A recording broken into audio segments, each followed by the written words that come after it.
barking out the signals for the Baltimore Colts. Unitas gives to Amici. The Colts are the world champions. Amici scores. It's amazing, sensational, dramatic, heart-rending, exciting, thrilling finish in the history of college football. California won the big game. 5 seconds left in the game. Do you believe in miracles? Yes! Unbelievable. This is Phil Steele. This is Mike Burnham. This is Wes Durham. This is Mike Ashley. Hi, this is Chuck Foreman, number 44 of the Minnesota Vikings. Woo, mercy, this is handsome Jimmy Vane, the Boogie Woogie Man. This is Coach Fry with Virginia Tech Football, and you are listening to Big Dog Sports Talk. Are you ready to rock? Are you ready to roll? Okay, let's do it. You're in the doghouse with Rick Watson on Big Dog Sports Talk, presented by Pulaski County Sports and Entertainment. Join us in the Family Fencing Studios and chime in on the McClellan Chiropractic chat line. He's keeping cool with help from Little River Heating and Air, but this show is straight fire. And now, the big dog, Rick Watson.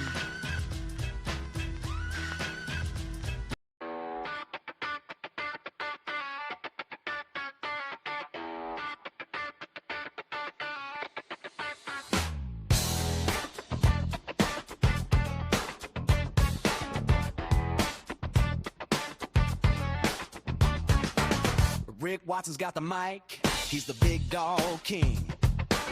Cover sports so sharp, it's a new river thing. Virginia Tech fire, rapid pride too. Every stat, every play, he's bringing it to you.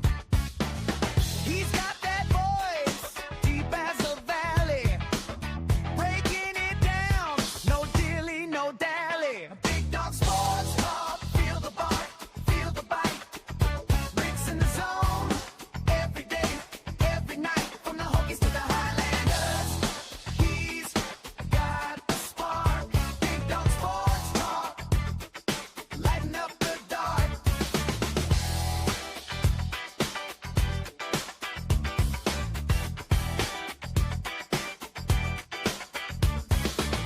He's got the scoop, faster than a sprint. Calling plays like a coach, every word's a hint. From the courts to the fields, the stories unfold. Rick's play-by-play, worth its weight in gold. With a laugh and a growl, he'll pull you in. Big Dog's podcast, let the games begin. Big Dog Sports Talk, feel the bark, feel the bite. Rick's in the zone, every day, every night, from the Hokies to the Highlanders. He's got the spark, Big Dog Sports Talk, lighten up the dark.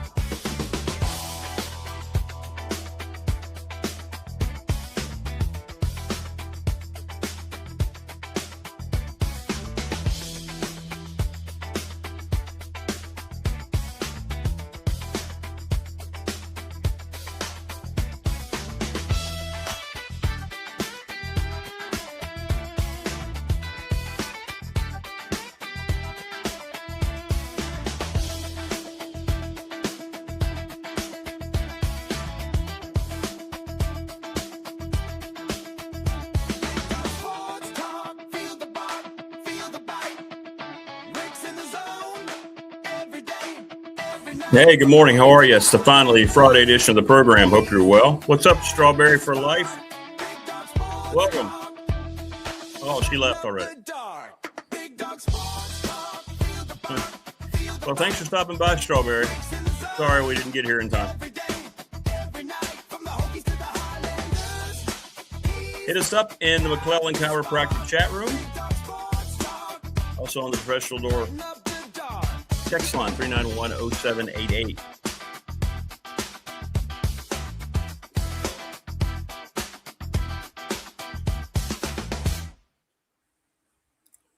How are you? We have made it to Friday. Thank goodness. Thank goodness. Coach Elmo going to join us here at 6:45. Mike Ashley, the open mic, and then Jen, the Gamecock girl, today. It was great to see everybody out last night. We Had Big Dog Pop here from our Family Fencing Studios. Get a free quote, 540-282-94, familyfencingnrv.com. It was nice to see everyone stop by. Had a great discussion last night with, my goodness, we had Coach Mabry on, Morris from the coast on with us. Denny Van Pelt was really good. Dwight and C. Lester. Great stuff last night. Don't forget, Professional Door is celebrating 40 years in business. So make sure that you reach out to them this month at 674-0008. It's important that you mention that you heard us talking about this on the program, because if you just call and schedule your preventative maintenance on your garage door for September, August, whatever, as long as you schedule it in July to celebrate their 40 years, you get $40 off your service. So be sure to reach out and do it today. 674-0008. Hey, Christian, NR Fencing is great. Yes, they are. Yes, they are. A week from tomorrow, on the 18th, we'll be over at the NRV Super Bowl, 540-382-5525. You should go over this weekend for Midnight Madness. Enjoy some bowling. Great atmosphere, great people. And they're going to be hosting our bash. We expect, 20, 25. I don't know how many people are going to show up. It's hard to get a head count. But in any event, we'll be there next Saturday at the Super Bowl. Sundown Electric, one of the best reputations of any business in our area or outside of our area, down in Elliston. Superior craftsmanship, attention to detail. They are honest, lots of integrity with those folks, as is the case with ReadySetFund.com. Bob Christ, BOBCRST11 at Gmail. Series of text messages, and you can raise money in a hurry for your school, organization, group, whatever in the world it might be. If you're having trouble with your bank, reach out to National Bank. Remember, FDIC. They are terrific. They refinanced all of my stuff, made it easy. And every branch you go to, nothing but great customer assistance everywhere. And that's very important. Oh, awesome. Christian said that family fencing, here you go. How about this for an endorsement? Which is why sponsoring on this program is a really good idea. 2 fencing jobs, high quality work. That's great to hear, man. I will pass that along.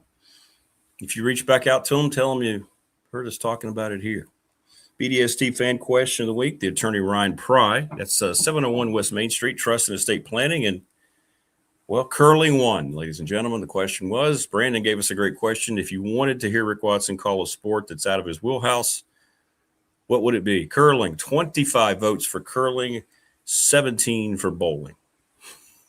There was a lot of soccer in there, but like 12 of those, but I'm already doing soccer.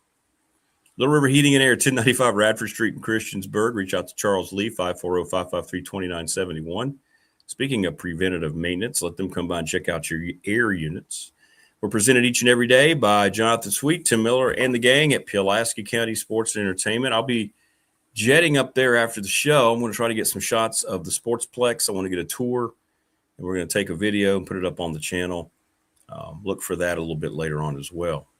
As you have been watching McClellan Chiropractic, Mark Hunley went over there and he ran through the diagnostics machine and all the technology. Go see him off 155 Walters Drive, and terrific person on top of everything else. He's just, he'll make it a very, very enjoyable thing. I don't do this enough, but if you want a Big Dog shirt, they're $20.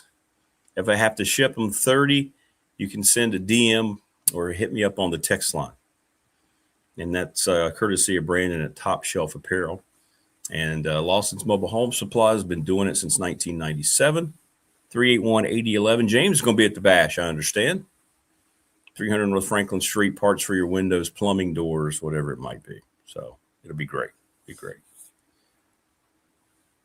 What's up, Sanjita? Good morning. But yeah, we had a good time last night. And Pop Prometheus was in chat. Wayne. It was good. Really, really good. And I hope everybody gets ready for a good weekend. It's felt, not necessarily that I'm complaining, but it's felt like a longer week this week. Or is that just me? It felt like a longer week this week. Like today's Friday, and it really feels like you got to Friday. Sometimes Fridays will get here and you'll be like, oh, wow. But this time it was, kind of felt that way. Yeah, it was. It was a long week. A lot going on at work. But that's okay. We're coming off the 4th. I get it. Maybe you had an extra day off. It takes a little bit of time. What's up, Prometheus? Thanks for stopping by last night.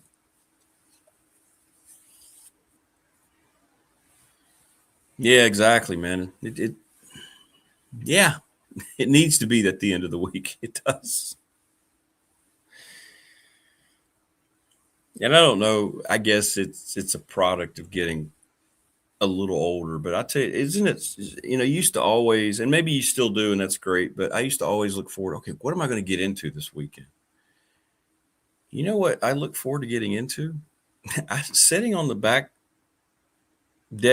porch, and just in the evening, if it's a nice cool evening like it was last night and like it is this morning, and just chilling, hearing the birds. We always have deer that run through, and that's my zen now. I guess I've segued into that. It doesn't necessarily mean I feel old. It's just that's what I prefer to do. I can't imagine ever thinking, oh boy, it's Friday. Where are we going to go tonight? Not anymore. Not anymore. Just take a deep breath. We're home. And just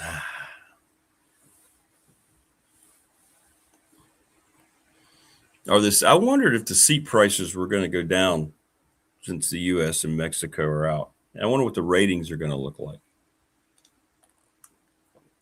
Look, I appreciate we get people. I got random people I haven't heard from on the text line, which means you're watching the show, 3910788, asking me my opinion now about the World Cup.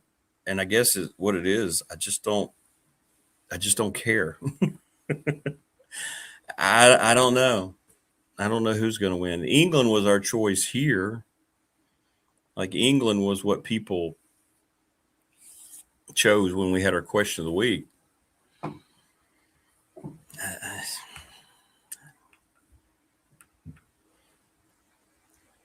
And you know what? I don't feel like I have to apologize for not caring.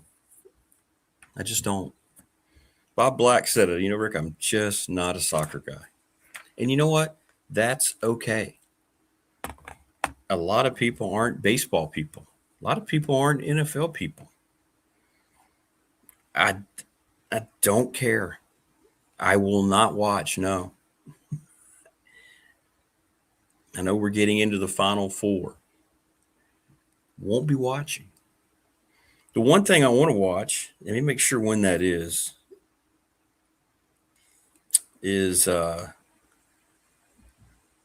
semifinals of Wimbledon. I want to keep up with Nikola Jokic, who might be going through his last time to actually legitimately win Wimbledon again. He's got to take on the number 1 seed, the center kid from Italy, so it's going to be tough for him. I'll keep up with that at work and watch some of that. That's what I'll do. Yeah. Yeah, the World Cup died. It did. And even then, I guess, I was watching one of them to win, and they gave such a poor. Not only did they lose, they embarrassingly lost by just not showing up. Yeah, he is. The kid from me, I watched some of his highlight. Yeah, the center kid. I think that's how you say it. It might be something differently. He'll probably take the old man apart, but I'll be pulling for Jokovic. But yeah, I think that's probably going to be tough. I don't know if he's lost a set. Is that what somebody said yesterday?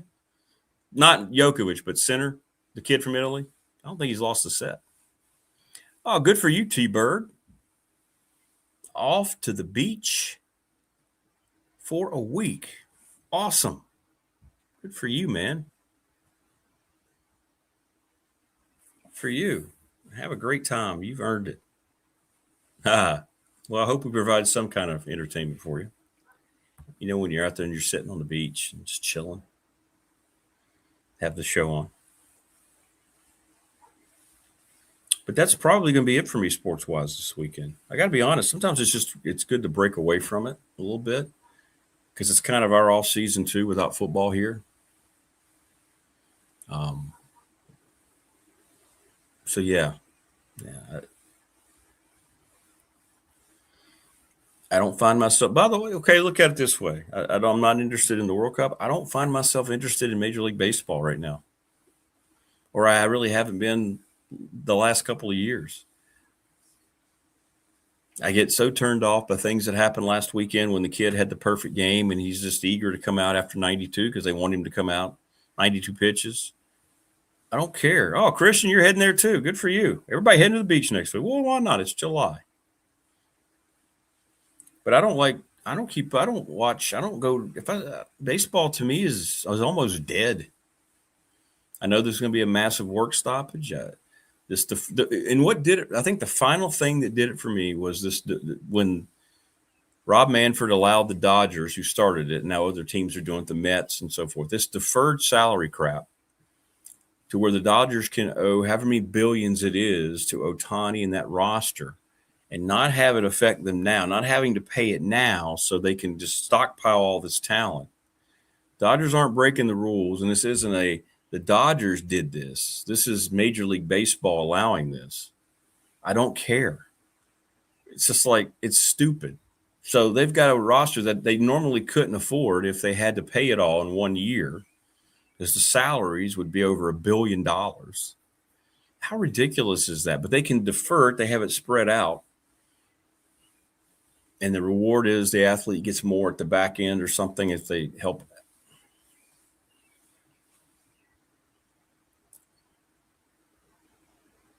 What's up, Zach? Good to see you. Yeah, it is. It is the calm before the storm.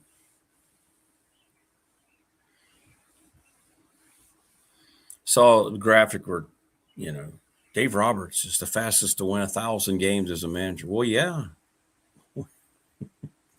When you have all the best players, that's going to happen. Good for them. They have circumvented the system. Good for them. But it's not their fault. It's not the Mets' fault. Whoever else is doing, I think the Yankees, but it's all about baseball allowing it to happen. They have no leadership. And that's why baseball it continues to, I think people are going to the ballpark for the experience. I don't know how people afford that, to be honest with you. But it just doesn't interest me.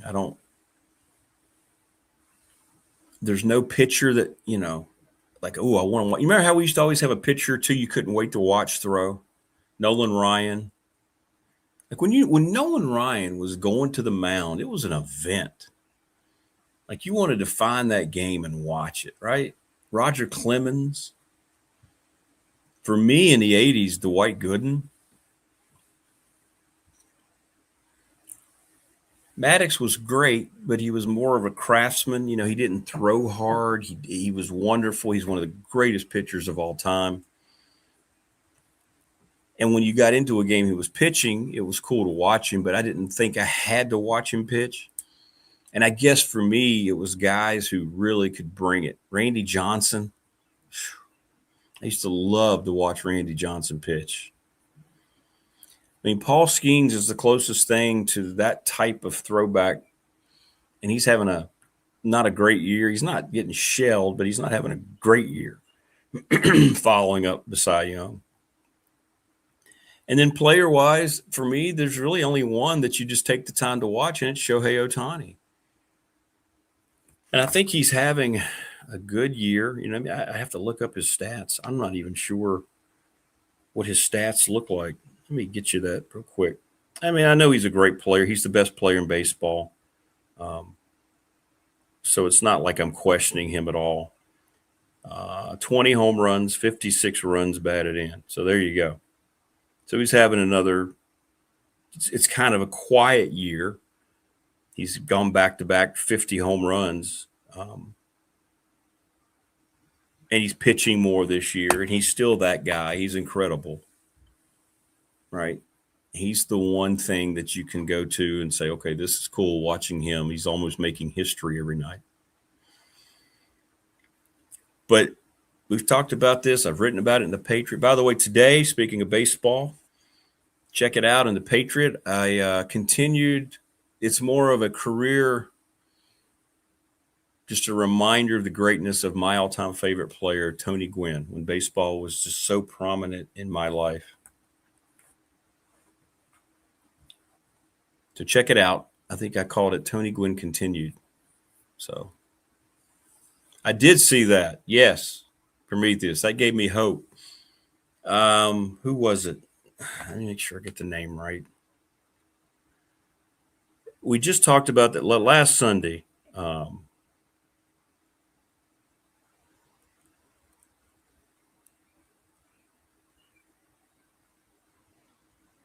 yeah, here we go. Jacob Misiorowski. He's a big 6'7" kid, and he said, no, not coming out of the game. And a lot of times you'd see pitchers go, get back in the dugout. Leave me alone. Because last Sunday was one of the most embarrassing moments of baseball I've seen. A perfect game, and the kid comes out after 92 and eagerly gives up the ball. Yeah, Vahaya, well, you know what? You're no warrior either. I don't even know what the hell that means. How long before colleges become corporations? They are now, where investors can buy stock in future sports performance. That's probably a great vision into the future, T-Bird.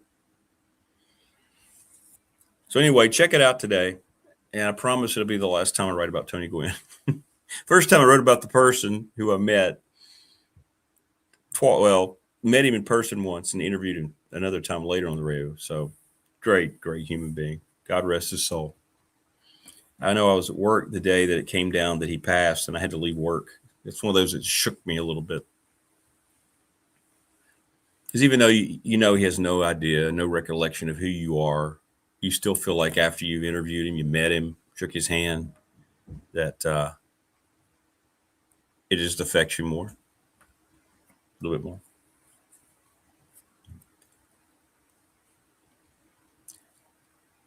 So yeah, that I think is where it's going to head. Something's going to have to be created. We'll ask Coach Elmo about that. Something's going to have to be created, probably independently of any kind of organizational structure. So in other words, I'm starting to really believe that when we just look at football, and I know the Big Ten and the SEC are way ahead of this, that they know they're going to have to be the leaders of what we go into next, how this evolves with the current setup with pay for play and the portal and all this stuff.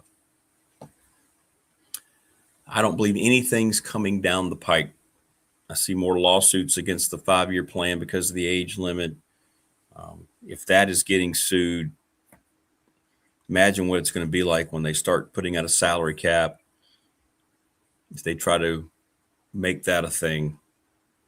And right now, there's no system at all. So the universities, all they have to do is cap themselves, and you have to. There's not just this free spending revenue that you're counting on. Let's look at Virginia Tech. I mean, they finished off the hires in their athletic department solely based on the prospects of the new AD and his deputy AD coming here because of fundraising. So there's no, the dollars you're going to get from TV deals and marketing, and you can figure out season tickets, and you can look at all those things and get kind of a nice overview of what could be coming in. But it's about the donations. It's why they put so much work into the Hokie Club and all the new people, right? It's all about this. And I think when you see, and it's happening all over the country, by the way, when you see this happening as much as it is, that means that I believe that there's some kind of knowledge going on when these conference, when the commissioners call the ADs and presidents together and they're saying, hey, this is going to be the way, this is going to be our reality for a while, because I don't think Virginia Tech would be acting like this. Now I'm using Tech because they are our local power school, right? They wouldn't be acting like this if they thought there was going to be something else to come down to kind of regulate costs, right? So I think there's just an acceptance nationwide with all the power leagues that we're stuck with this.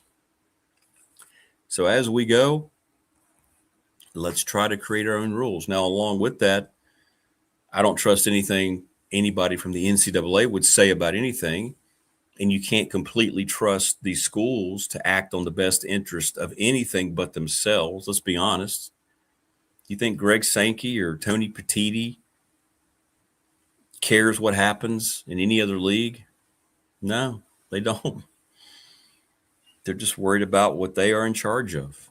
And that's natural, and that's okay, to be honest. That's not their fault. It's not their fault.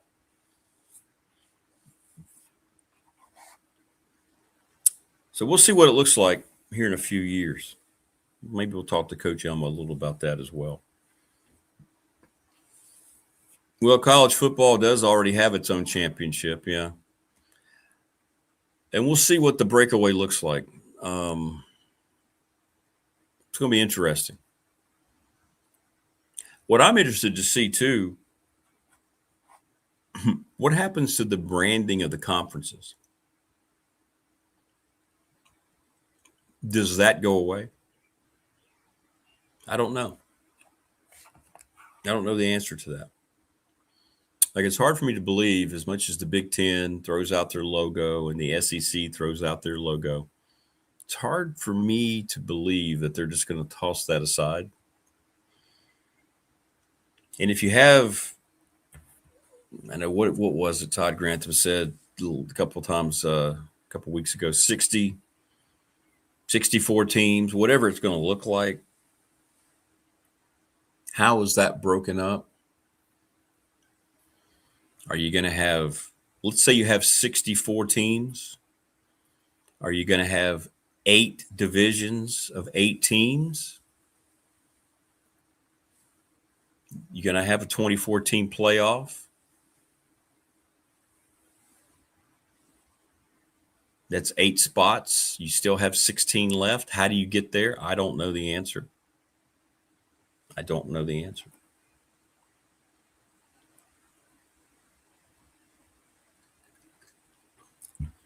But what will that look like? Coach Elmo believes they're going to restructure. Maybe we'll talk about that when he comes on here in a little bit. They're going to restructure first before we get to the breakaway. Those conversations are happening, by the way. I gave you the update earlier this week, what Big Ten guy told me about all this noise about Virginia and the SEC, and it's just the SEC trying to be a thorn, a fly in the ointment of the Big Ten, because the Big Ten presidents are telling everybody, hey, Virginia's coming. But he also said these conversations are happening now a lot. So we will see. We will see what it looks like. How many teams will they take? What will TV demand? Which is interesting to me. How much power is TV going to have in this? The only power they're going to have is the amount of money that they're going to be able to offer. That'll be interesting to me, how all that works out. Very interesting. Well, maybe so, Prometheus. It could be. SEC, Big Ten. But if they have 2 divisions with 16 teams, that's only 32. But I guess we're talking about before it happens. But I don't see I don't see the one of them expanding to 32 teams before the breakaway. The breakaway is going to be all inclusive.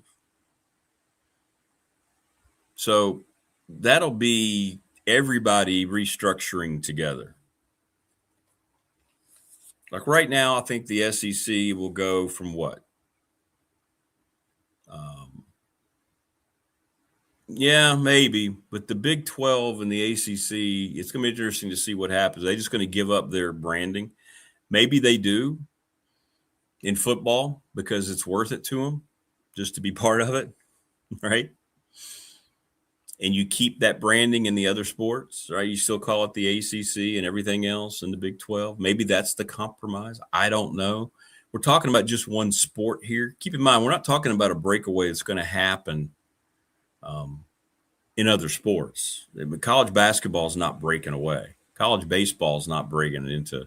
This is just for football. And that's what's going on behind the scenes to try to figure out how that is. Right? Do I think the powers that be wish now they never opened this can of worms? I think they probably regret not doing it the right way many years ago, T-Bird.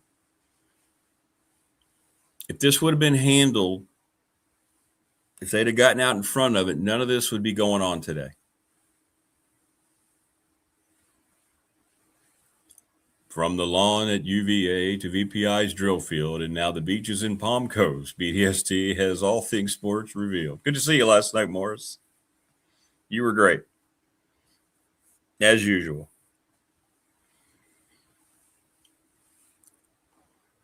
We'll ask Coach Elmo what he thinks. But the thing that I have to remind myself is that this is just football, right? This isn't any other sport. So this is just football. TV contracts are not going to be about anything else. It's about football. They're going to have their own. That's one of my questions, though. Like, for instance, when this happens, like, for instance, right now, ESPN, ABC, they have their deals with the SEC and the ACC. It's all sports. Surely it's spearheaded by the football revenue and the football scheduling. But it encompasses basketball and everything else. The Big Ten has their contract with Fox. They show Big Ten basketball games, men's and women's, FX1, whatever it is, right? I'm wondering if it's going to be – I have to ask Big Ten guy this question. I'm wondering if it's just going to be 2 contracts now. Does that sound stupid? Maybe it does. I don't know. Look, if they don't have a clue in the NCAA and all the people making all that money, I don't feel bad me trying to speculate. I'm not saying this is verbatim the truth. I'm just sitting here talking out loud because that's what we do here on this program, because we're all here together. I wonder if we're going to have 2 contracts now going forward. Will there be just a separate deal from the networks for this brand new whatever college football looks like? And, oh, by the way, here's your deal for college basketball, blah, blah, blah.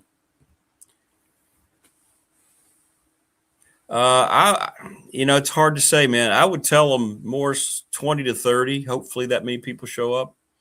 Probably won't be that big because, people get busy. The bash on the 18th is at 6. We'd love for you to come out. It's one thing to experience Coach Elmo here on the show, but you need to meet him and hang out with him. He'll be there. His lovely wife, Janet, will be there. My lovely wife, Janet, will be there. Trying to get Burnip out there. It's a long drive for Dwight and Keon to get down here for one-day things, so I understand. Maybe we'll Zoom them in.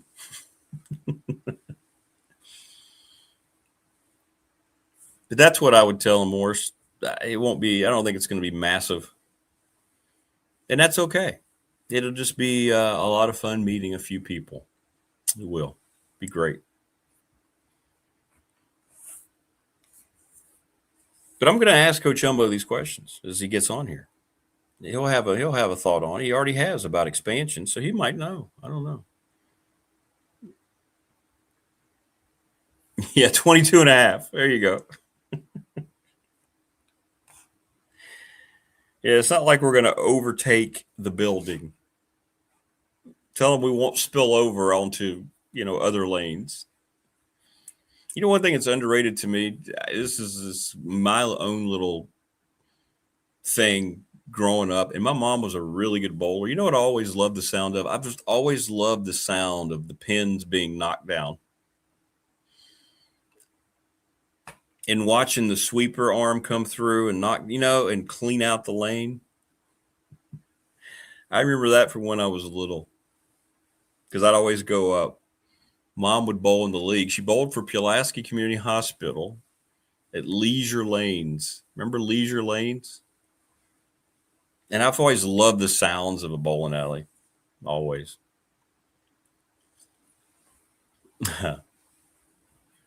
Mike Ashley coming up a little bit later here, about 7:15 or so. And then Jen, I think, is back around. Joining us now on the program is that gentleman, Coach Elmo. Oh, look at him wearing that Wisconsin Rose Bowl Champions T-shirt. You earned those. My goodness, they were good. You guys were good in those games. They were. I should have retired after the second one.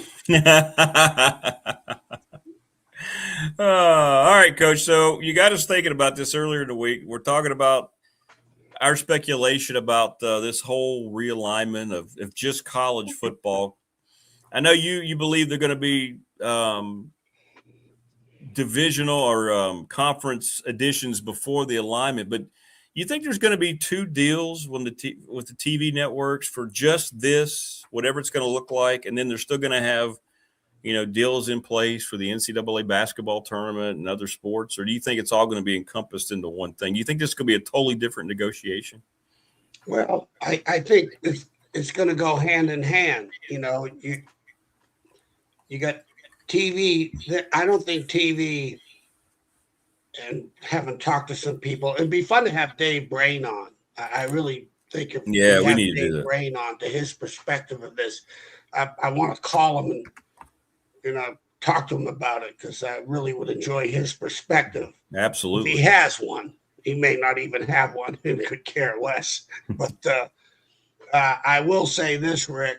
I don't think,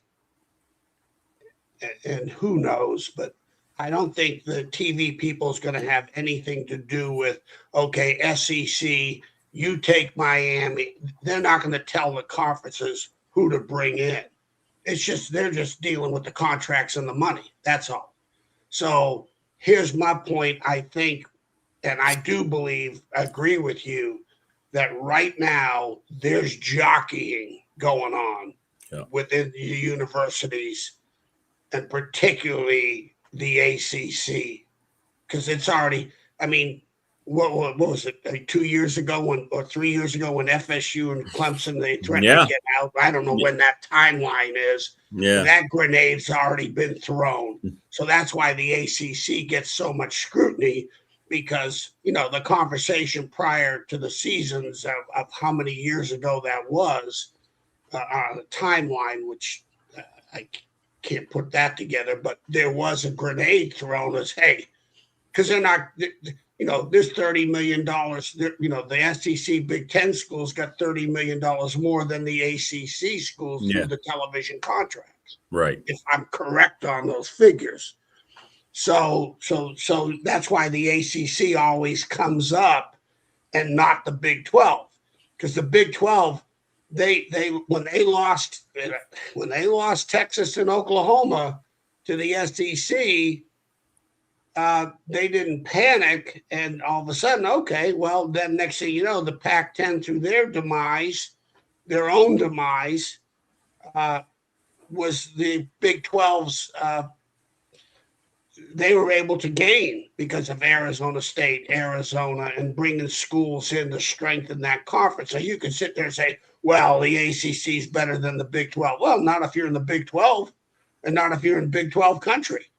True. I mean, as far as, okay, better than what? Okay, we'll put them both together, throw them in a bucket and shake it up and spit them out and Okay, Carolina. What's so relevant about Carolina? Up until this year, Miami finally lived up to what they were supposed to live up to 25 years ago. Right. Yeah, right. First time. Yeah. The ACC's demise, I've said this over and over, broken record. They bring Florida State and Miami in, and the ACC figured we will have a national championship for the next 20 years between these two, or at least these two teams will be in the top 5, which they had been for a decade. And as soon as they both joined and whatever happened, it went south, and they never lived up to the billing. And they are now then Clemson, all of a sudden, they get a run back in the mid-2000s with their quarterbacks, Deshaun Watson and the kid playing for Jacksonville.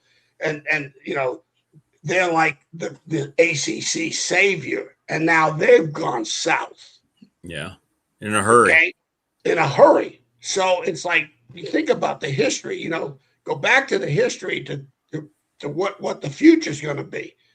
But here's my point on it, Rick. When it's all said and done, the next 4 years, by the time it's going to be 2030 to 32, no more, no less, I don't think, when the contracts are going to be negotiated, the two things are going to go on. They're going to be negotiated. Now, how does the SEC and the Big Ten go into the negotiations, and whatever that X amount of dollars that the TV contract to ESPN and / Fox or whoever tells, okay, this is our figure. No different than you going into the job when your boss goes, this is what the figure I have. Now, that's going to be, there's always 10,000, 10, or, when I went into a contract, not a negotiation, but I always figured it was $10,000 more than what they were asking. Going to give you. So you always figure, okay, I'll go 10 more up, knowing that, they're not going to walk. They'll give that. If I go 20, they may say, no, but we got too many people want your job. Excuse me. Next guy. So, however millions of dollars that the ESPN says they have, this is our figure, okay, and the conference sits there and goes, and nothing's changed. Let's say in the next 4 years, the negotiations begin, and the SEC remains the SEC, and the Big Ten remains the Big Ten. All right, why can't the ESPN sit there and say, oh, this is our figure, which is not that significant much of an increase? Okay. Because from my understanding, between the NFL and the NBA, college football contracts, they haven't even scratched the surface of the monies that are available to the college football conferences. So the bottom line is maybe through expansion, let's say the SEC or the Big Ten, the hottest team right now is who? Miami, yeah. They're hot. And you better, while that thing is hot, you better strike while that furnace is hot. So Miami, okay, we'll bring Miami, and I don't know who else, but Miami into the SEC or the Big Ten. Now, maybe the conference can negotiate more from a position of strength to say, hey, look, we want this much money more because we've got matchups now, instead of you having to go to MAC schools, we'll add Miami, and let's say, okay, Miami's going to play Alabama, or Miami's going to play Ohio State, blah, blah, blah. And then you got Notre Dame as the X factor. And oh, by the way, which is still an ESPN /ACC. So my point being is, in the next 4 years, who's going to be able to operate from a position of strength? The TV people or the conference people? How can the conference operate or negotiate, from a position of strength with the TV people? Well, right now, the only way they'll be able to do that is making additions to the conference. Because if everything stays the same, what's the difference? And here's the thing about it, Rick. Look at the average of ACC stadiums. You got stadiums of 40,000. Yeah, they have some small ones throughout. Yeah, at Stanford, Stanford, Cal. There's very. I mean, even Okay, Pitt plays in this pro stadium. It's 60,000. Miami plays in a pro stadium. It's 60,000. Look at the Big Ten stadiums, and they're full. Wisconsin, 80, whatever. When I was there, they were packed and sold out full. Iowa, Michigan, Penn State, Ohio State. And then you take the SEC is the same. You're looking at 80 to 90 to 100,000. You're doubling your stadium sizes with over half the schools in the conference as opposed to the ACC. And then if they're losing, the TV people have a hard time scanning the stadium. They got to keep the cameras on the field at Duke and Wake or Virginia when they're losing or not winning, or even if they are winning, because they're half full. That doesn't lead to. Yeah, it's I was gonna say it's like Prometheus said. It's about people like we've had people on that say, well, if so and so, like for instance, the SEC, why would they want Clemson? They already have South Carolina. Why would they want Miami and Florida State? They already have Florida, because it is controlled by TV numbers, right? So these leagues are being proactive. There's only 3 teams in the top 25 of TV rankings last year: Florida State, Miami, and Clemson. Clemson's still in the top 25 despite that they fell. So that's what these conferences are looking at. I think, you know what I'm saying? It just that's what they're doing. And you're right. They're doing it themselves, trying to be proactive because they know that that's what the networks are going to look at too, right? So if we can say, hey, we now have these TV, these guys rate, we got them in our league. That's why the SEC is always the front runner for those 3 programs right there. Well, my question is, Rick, and whether you could answer it or who knows, but here's my question. When those negotiations start coming up, and it's not going to be a matter of 2030, that all of a sudden, oh, well, okay, we're at the negotiation table. Right, This stuff's getting, Sankey and whoever the conference commissioner, the Big Ten, between the president and the ADs, they're huddling up right now. Okay, huddle. Let's go. Come on. Let's go. Right. And we're brainstorming right now. And what is the bottom line? How can we negotiate these contracts and operate from a position of strength so we can have a significant increase, not just an increase, significant increase, that we can hold the TV people hostage enough where they have to sit there and go, okay, because they're going to have a figure, the conference commissioners are going to have a figure, and who's going to flinch? And how as a conference commissioner, can I walk in without being status quo? If you stay the same, you're not getting better. Remember the old football adage: you either get better or you get worse. Nothing stays the same. Well, conferences are adding brands. That's what people forget. Well, they're not very good in football. Okay, Florida State hasn't been good in football since they were 13-0. They show up here in this ranking number 14. They had over 4.1 million viewers every time they were on TV, backing up what they said a few years ago when they said, we're by far the most watched team in the league, and they're still the most watched team in the league on television, despite the fact they didn't recover very well after 13-0 when they got left out. And to echo your point, Rick, the people that need to win is not Florida State or Clemson. They have a history.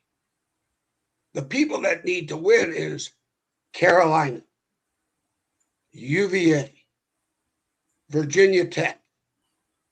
These are the people that the winning label goes on their butt to get into this high stakes. There you go. Yep. Not Clemson, not Florida State, and not Miami. No, they're all in. They're all fine. Yeah, they're all fine. Yeah. Okay. They're when that Seminole Indian comes out on that horse to stick that spear in the ground, or the most exciting 10 seconds in college football running down the hill, and I get it. Virginia Tech's got Enter Sandman.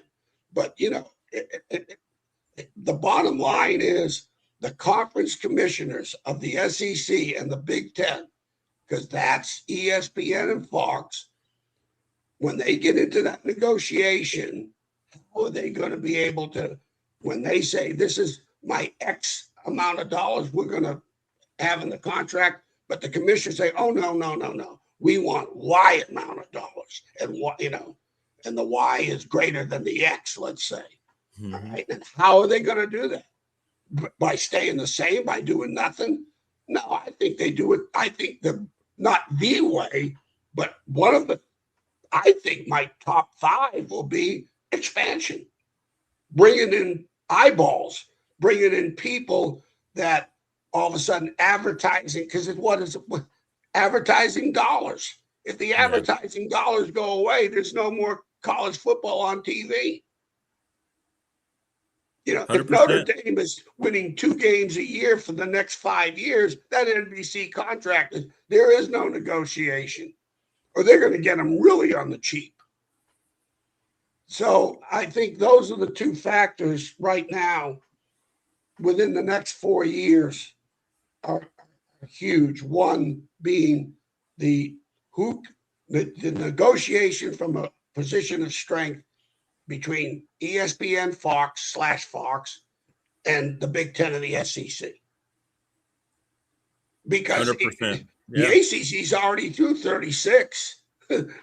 We're talking about, the next 4 years when the crap hits the fan, or somewhere between 230 and 232 when the Big Ten, whenever those Big Ten SEC contracts are up with ESPN and Fox. Okay, that's going to be the moment of truth. Okay, I hope I'm alive, Rick, but it's when it's all said and done, you and I, we can have this conversation for the next 4 years. It won't matter. But when 230 comes around, all of a sudden it's going to be the moment of truth is going to start coming around. And that's another reason. Yeah, and what you mentioned, Coach, with the ACC and that horrible deal that John Swofford extended out to 2030. It's like an anchor sinking to the bottom of the ocean, which is why these programs want out so badly. They don't want to be tied to that. You're looking at 10 more years technically with the way it's drawn up right now. Well, and that's just, it's going to pass them by and then some, Tell me a decision, Rick, that the ACC has made that's been beneficial to the conference to survive. But how has it made the conference better? Bringing Notre Dame into the mix of, oh, by the way, they're a part of the conference scenarios. Yeah. Or bringing Cal and Stanford into the conference, or keeping Miami out of the championship game.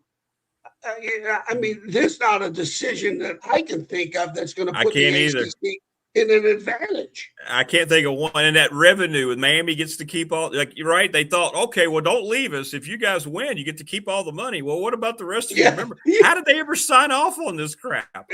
Well, they had to. They got no choice. What the ACC is trying to do is survive when it's all said and done. And let me tell you, the basketball are not carrying it anymore. It's not carrying anymore. Don't you think? The SEC and the Big Ten wants Carolina because of basketball. Oh, but they got a great basketball program. No. See, the ACC, they made decisions based on basketball programs. Louisville, Syracuse. Right, back in the day. Yeah, right.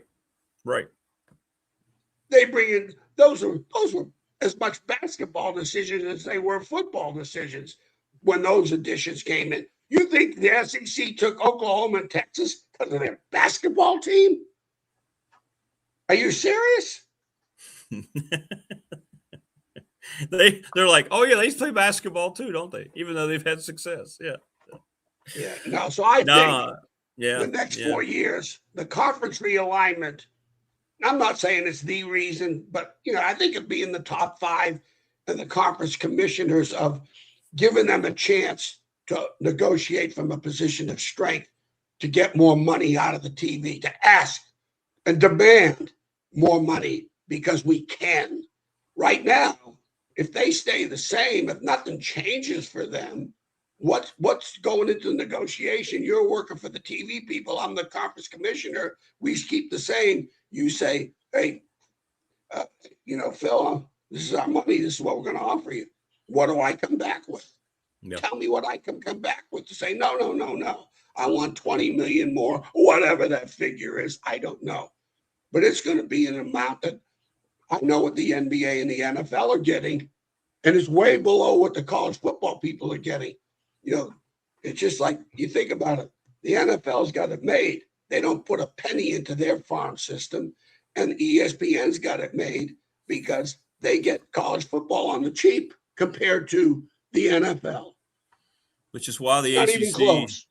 Which is why the ACC is done if those three schools leave. You can make arguments for other schools all you want, but if they get poached, they're the only three schools that show up in the television rankings. If they lose Florida State, Miami, and Clemson, everybody else go ahead and sell your land, take all your luggage, batten down the hatches because there's nothing they could do to recover if those. And I still think this, Rick. Anytime you hear I hear Utah's going to the Big Ten, Virginia's going to the Big Ten or SEC. You know what that's coming from? That's coming from the universities. Getting it out there. That's not the conferences. The conferences are now, because to me, that's the universities trying to back channel. Yeah, Utah, would they like to be in the Big Ten? Absolutely. Do you think they're back channeling that? Attorneys to attorneys or whatever they have.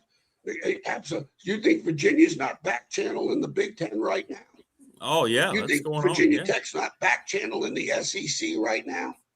They would love to. For sure.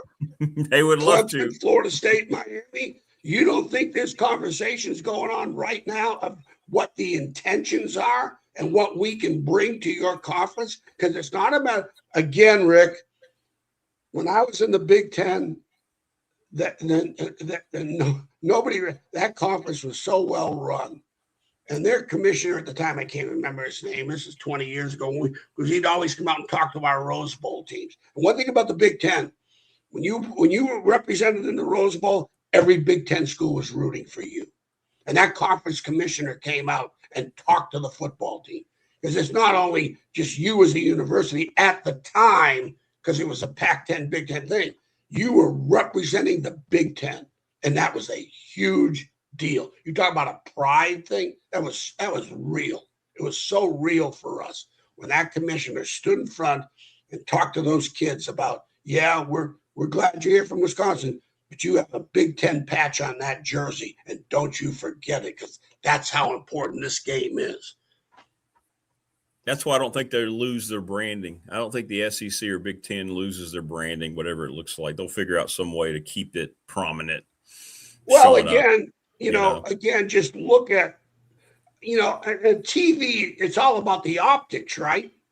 I guess, if I'm a executive producer of college football, man, I want to see those stadiums full. And I don't want to see 40,000 or go to Stanford and see a 40,000 seat stadium, 3/4 or half full. Half if on a good night. Think about this. Back in the day, when I was coaching at Wisconsin, we played at a lot of times we played at 11 o'clock, which was great. Even the kids loved it. Let's get up, let's go play. It's recess at 11 o'clock. We didn't have to wait till 8 or 9 or, go play. And we were done by 4. We were literally done by 4. As coaches, what we couldn't wait to do after that game, we all went to this one bar. I can't remember the name of it. It was outside of Wisconsin, to watch what? The 3:30 SEC game. And the stadiums are full and the pom-poms are there. And that introduction, you can Google any NCAA game, a Southeastern Conference game, and just look at the pregame and the excitement that stadium brought to the pregames. Duke and Wake? I know. Really? And I love Wake. Wake Forest is one of my favorite schools. I wanted to go there. And I always root for Wake, the underdog. But so it's going to come down to, Rick, I think the conferences in the next 4 to 6 years, how can they negotiate from a position of strength to increase that TV? They don't want to just sign the contract. They want an increase, and a lot. Because don't forget, Rick, a lot of the Big Ten and the SEC, think about it. In the next 4 years, some people may be dropping sports, but not those conferences. They may drop a sport, but it's not going to be like we got to drop 3 or 4 to keep the money going. Because they got the money to support the 22 sports. Whatever. Just as a thought, food for thought there in terms of why do you want to negotiate for more money? Well, it's not just football too, but hey, we got to support 22 other sports with football. Right. Everybody's looking so forward to meeting you on the 18th, Coach. I hear that from everybody. They can't wait to see you at the Super Bowl, at RV Super Bowl. Well, I can't wait. Listen, Rick, I don't know what this format's going to be, but I'll be honest with you. It's no rules. We don't have any rules. I'm not a bowler. That's fine. I don't know if anybody will bowl. With all those deals, we have 1 or 2 lanes, and maybe somebody will bowl, maybe they won't. Coach Ed Emery, when I was working at East Carolina, Ed Emery was like, you talk about NIL before NIL. If he was coaching today, you'd want to hire Ed. But Ed was, we would all go to these East Carolina functions and fundraisers and the money people, and he'd come back in the staff meeting, and Ed he'd always be pointing his ear. I'll tell you what, that Phil Elmassian, he can work the room. Because I'm bouncing around, so I'll work the room, Rick. And Janet will help me. Trust me. It'll be great. Yeah, it's gonna be a lot of fun. I'm looking forward to it. Yeah, it'll be fun. Hey, thanks for jumping on today, man. I appreciate you as always. I got 2 things. 2 things, and I'll leave you, if you don't mind. No, please. Rick? Of course not. I love baseball. I love, I know. I just love the sport and the challenges within the sport between the pitcher and the batter, and that,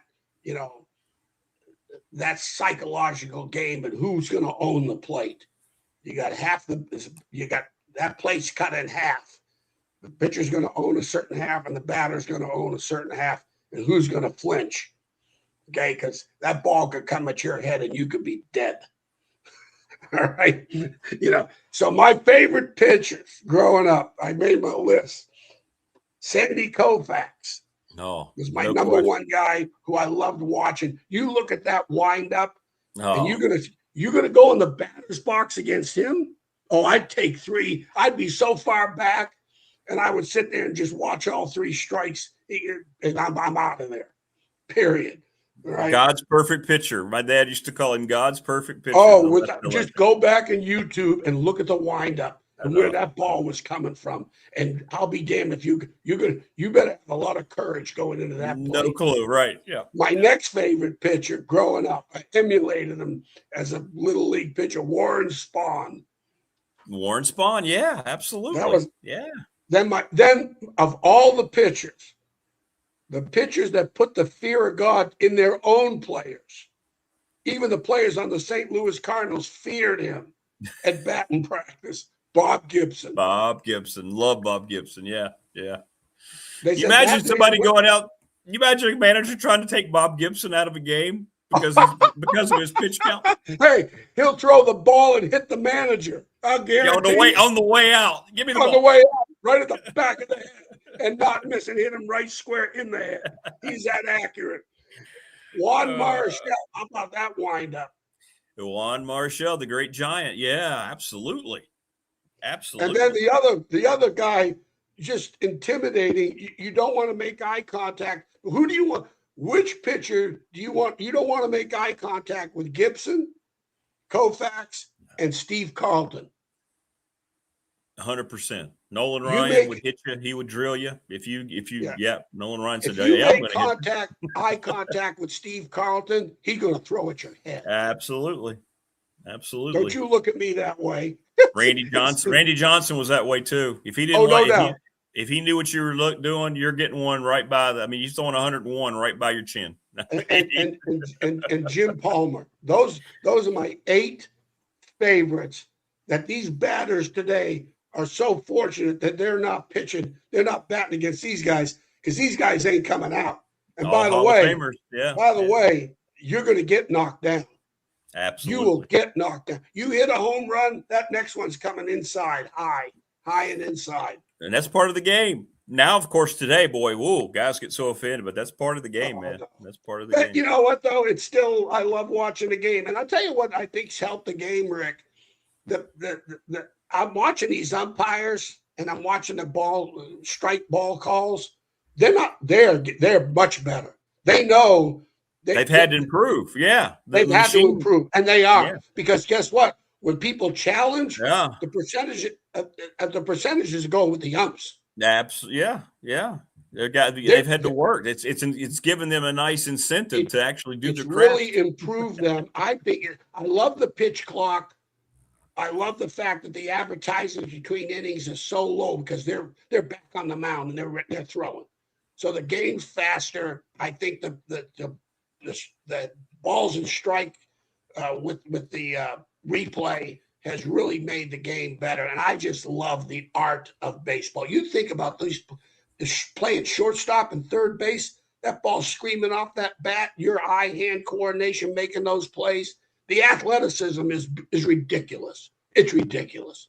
You know, it's just not happening all the time like football. But that's why I love baseball. You know, I do. And I'm going to leave you with this, enjoy Rick. it while you can. I don't think.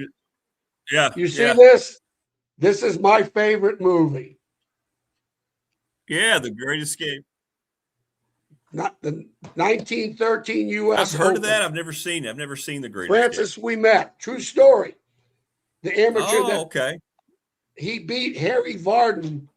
The all-time champion golfer, in the 1913 U.S. Open in Brookline, Massachusetts. So Massachusetts boy. Check it out. Watch the movie. I'll check it out. The optics are a little off the wall, but and he had a 10-year-old caddy that they tried to that when he was in the final round, he made the final round. They wanted to get rid of the uppers wanted to get rid of the caddy, and he went. It's a great story, and it's a true story. Okay, all right. Well, we'll check it out. We'll check it out. Yeah, check it out. It's a lot of history involved because it involves Harry Vardon as a golfer and what he did in the early 1900s as a Grand Slam champion. So cool. All right, I'll let you go, Rick. Thanks a lot. All right. Good stuff. Thanks, Coach. Appreciate you. Take care, man. You're welcome. All right, have a great weekend. That's Coach Elmo. Good stuff. Good conversation as always with Coach. Mike's going to join us here coming up.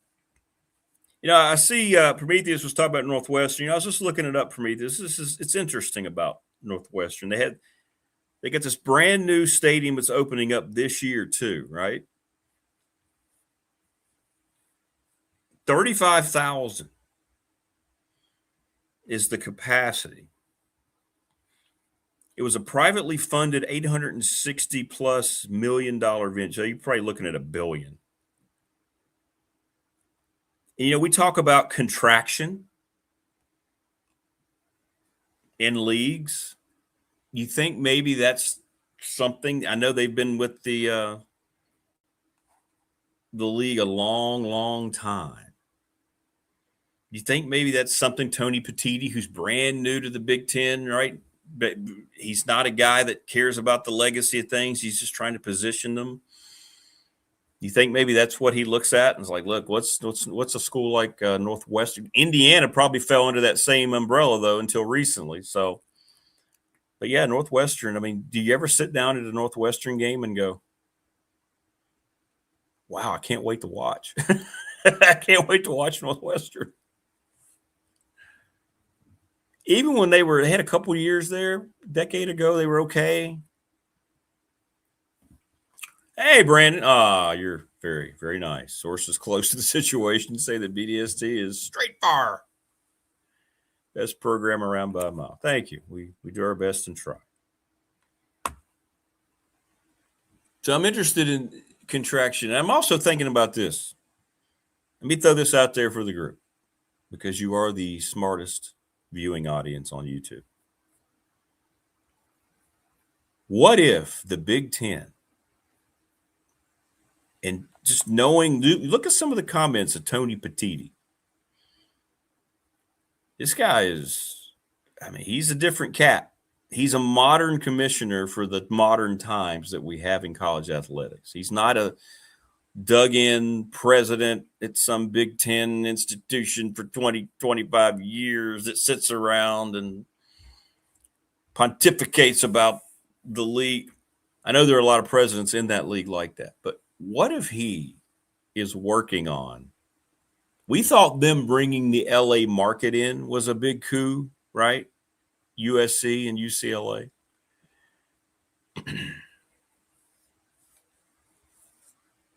What if he's working on the South now? Which is why you hear constantly Carolina, UVA. What if he's working on Clemson, Florida State, and Miami? Big Ten made a big deal out of being coast to coast. When they added the LA market, different commissioner at the time. What if they're trying to go? They've got Washington, they've got Oregon, they've got the Northwest, they've got the Upper Midwest, they've got the Midwest clearly. They got Maryland and Rutgers. I know it's not ideal.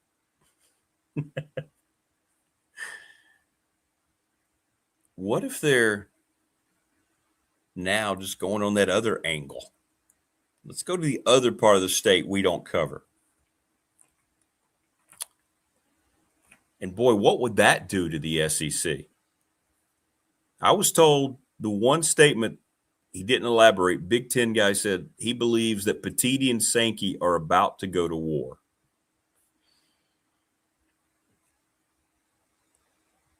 What if that war is battling over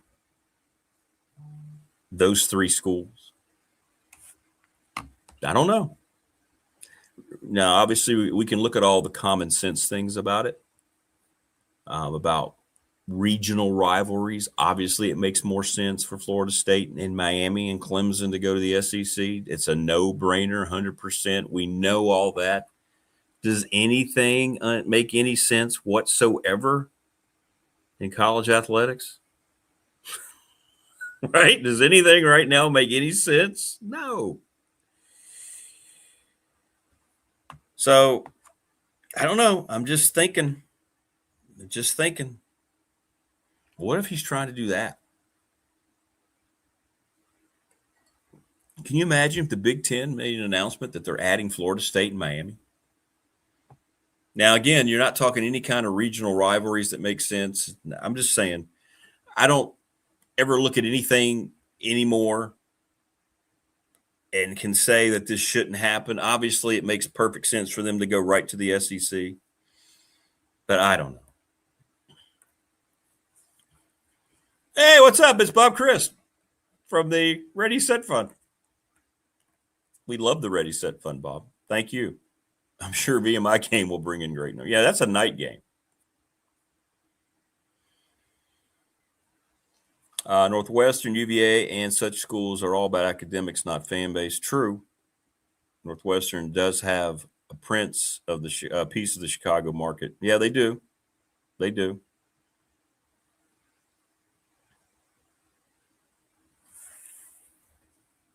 Who gets those three brands? They're in a pretty good spot right now. Miami showing up last year and going to the championship game. That was good timing. Clemson, they need to bounce back, but have they done enough? Probably in the last 10 years or so. And Florida State is the brand of the ACC in terms of football viewership. Those are the games. They got the numbers to back it up. The Florida State football brand is bigger than any other in terms of enticing people to watch on television. And as Prometheus said correctly earlier in chat, you better believe that's what all this is about. Brandon says would need to determine what makes more sense for those schools and what games bring the TV revenue in they already play. Well, it's going to depend on the contract. Yeah, you'd have to have enough money to lure them into something that makes no sense. Miami going to the Big Ten. All right, who's your biggest? Well, if you bring Florida State and Clemson with you, you have some rivals. That's why it won't just be one. It'll be the whole trifecta. You've got the natural rivalries built in the SEC. It's a no-brainer, right? Miami, it's easy. You bring in Florida State, you've got Florida. You got Clemson. You've got Alabama. I mean, you've got all those schools in the South. Same thing for Florida State. Same thing for Clemson. It all just makes so much sense. Clemson, South Carolina becoming a conference game. It seems like that's so overwhelming. I'm very surprised that we don't hear more rumblings about that. I mean, is that the battle he was talking about?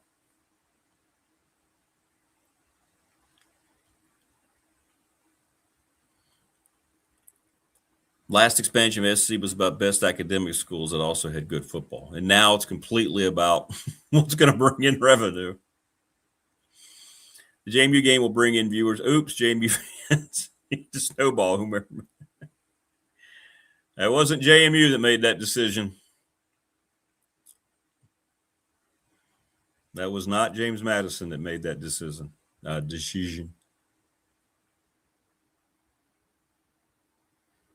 don't know. It's going to be interesting, man. It's all speculative, but this is what we talk about during the off season. We don't really have the answers, and I'm not going to be surprised about anything that pops up, to be honest with you. At this point, I think the last time I was surprised is when I went in to do the show. This is when were we in the afternoons? No, I was still in the morning. It's when I brought the show back, and when it came across toward the end of one of the shows, USC and UCLA are going to the Big Ten. I was like, what? Right? What? That's the last time I could say I was surprised about something.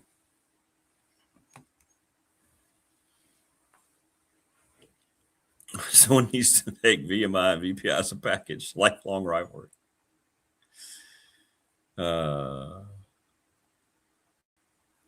Could the SEC make South Carolina and Clemson a rival or a bigger rival than already is?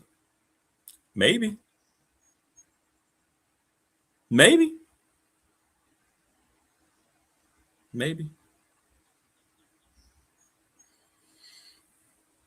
Don't know. But it's an interesting debate. It really, really is. Joining us now on the program. It was great to see this gentleman last night, Mike Ashley. How about that? A twofer for Mike Ashley this week. What's up? Well, I apologize. No, it was great. No, I enjoy that Thursday night thing. You call it a big dog pop? Yeah, it's like pop culture, stuff like that. We always seem to go back into sports, though, at some point. But it's fine. Look at who you surround yourself with, you know? I know.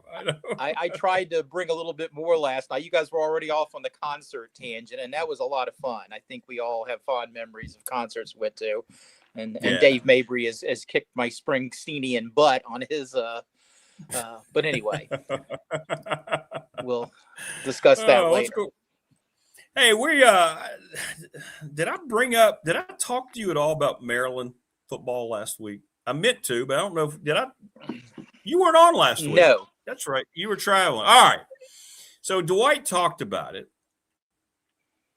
You know, we talk about the Big Ten. We're talking about all this expansion again this morning, and obviously the Big Three the ACC, or people looking at not Tech, but Miami, Florida State, and Clemson potentially down the road. The Big Ten's thought process in adding Maryland was what? Rutgers, we know they've talked about it being the market, the TV market. What was their process? Coast to coast, they talk about coast to coast a lot. But what has happened with Maryland? Why is Maryland football? You covered it for a long time. Why is it not stuck?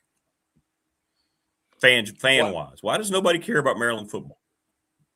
It's a tough market up here, Rick. It's just there's too many distractions, and now the media is even more fragmented, and It's funny because I was afraid you were going to ask me something. I was like, oh, well, what's happening in Maryland? Should I know about this? No, Because no, it's just, I don't just see the general.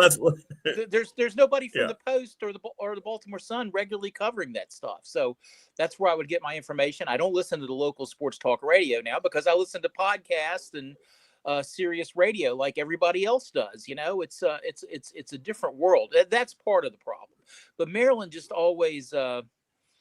I know it's funny. I was in a doctor's office yesterday, and I picked up a magazine, the Washington Post. No, I'm sorry, not the Washington Post, Washingtonian monthly magazine, and for some reason there they had a top 5 sporting events of the last 30 years in DC, or top 5 sports moments, and they were all we had the Nats, which seems like wasn't that last century that the Nats won the World Series. Yes, I think so. They had George Mason's run to the Final Four. They had the Caps winning the title, which was a big deal up here because they had such a long struggle getting to that point. And another one was Maryland winning the National Basketball Championship, which is another thing nobody ever thought would happen here. And that, along with Maryland's success at that time, everybody criticizes Debbie Yao now, but she really built a great overall athletic program and did hire Ralph Friedgen, which other people wouldn't do. And look how that worked out. Now, it did not end well with the two of them, but she had in place a really good sports program that we later found out was just losing so much money it wasn't going to survive. And subsequent ADs have failed to fix that problem as well. Yeah. They don't have. This harkens back to me to my days at Virginia Tech, the 1980s, when nobody remembers now before Frank Beamer and the joining the Big East and what that did for their program. It gave them a national platform. First of all, they were able to recruit better in the Northeast, and Beamer, obviously, once he got his staff right, proved he was a great coach and really made Blacksburg, incredibly to me, a destination for urban kids that wanted to come there and play football too, as well as, and if you're going to be successful in the Commonwealth, you better get the best players out of the Virginia Beach area, and you've got people in the show that could talk to that much better than I. But Maryland had the same problem. Look at the region they've got. Every year you look at the top recruits, the DMV is just chock full of players, and Maryland just wasn't getting enough of them regularly, and they changed that a little bit under Ralph. He had a great staff that you look back, because I remember when I came on board, Coach Franklin was an assistant here, and Mike Loxley, and those were two of the best recruiters around at that time, and they loaded up and had some great years. And I think there's that image of Maryland, along with all those soccer championships and women's field hockey and women's lacrosse, and then, of course, what Gary Williams did, which was just an incredible story to think what they came from after the Lynn Bias thing and win the national championship. And Gary would be an alum. That man will never have to buy his own drink anywhere in the DMV. Plus, he's a made man kind of from New Jersey, so he's got it all over here. But, I mean, Maryland had a great reputation. And at that time, the thing I used to say was, this is the track program that produced Ronaldo Skeets Nehemiah. And they had just cut men's track. That's just, what are you people doing? How does that happen here? If that sport is important at all, how does Maryland cut it? And they needed money. And the first year they went into the Big Ten, they got $20 million more, which doesn't seem like as much now as it did even back then. But it meant everything to Maryland, because you could reinstate men's track, and you could compete at a higher level. From the Big Ten standpoint, like I said, I think Maryland was much more attractive then until they got into the Big Ten. And like everybody else in the Big Ten, got their brains beat in by Ohio State and Michigan. Right. At that time, Michigan State and Penn State has been, like this. But, those are programs that's hard to go against year after year. And the Big East felt the same way about Virginia Tech, I think, having to deal with that, what Beamer turned into a juggernaut. And then early on in the ACC years, the same deal. It didn't seem to matter. Every year, I remember thinking, boy, look who Tech lost this year. Back when you got to hang on to players longer too, by the way. But you'd go, how are they going to come back? But they did. Every year they were really solid. I think of Randall stepping in at quarterback, and after the great years of Vic, and which you didn't think you'd replicate, but they kept the ball, they kept it moving. And Maryland is not so much. They had Tagliavola, and the beauty, and everybody. I don't know. We've watched so much soccer lately, and you really have to boil it down. People make all this stuff too complicated. If you've got a quarterback that can make plays, you've got a chance. And when Maryland had Tagliavola, I felt that was true.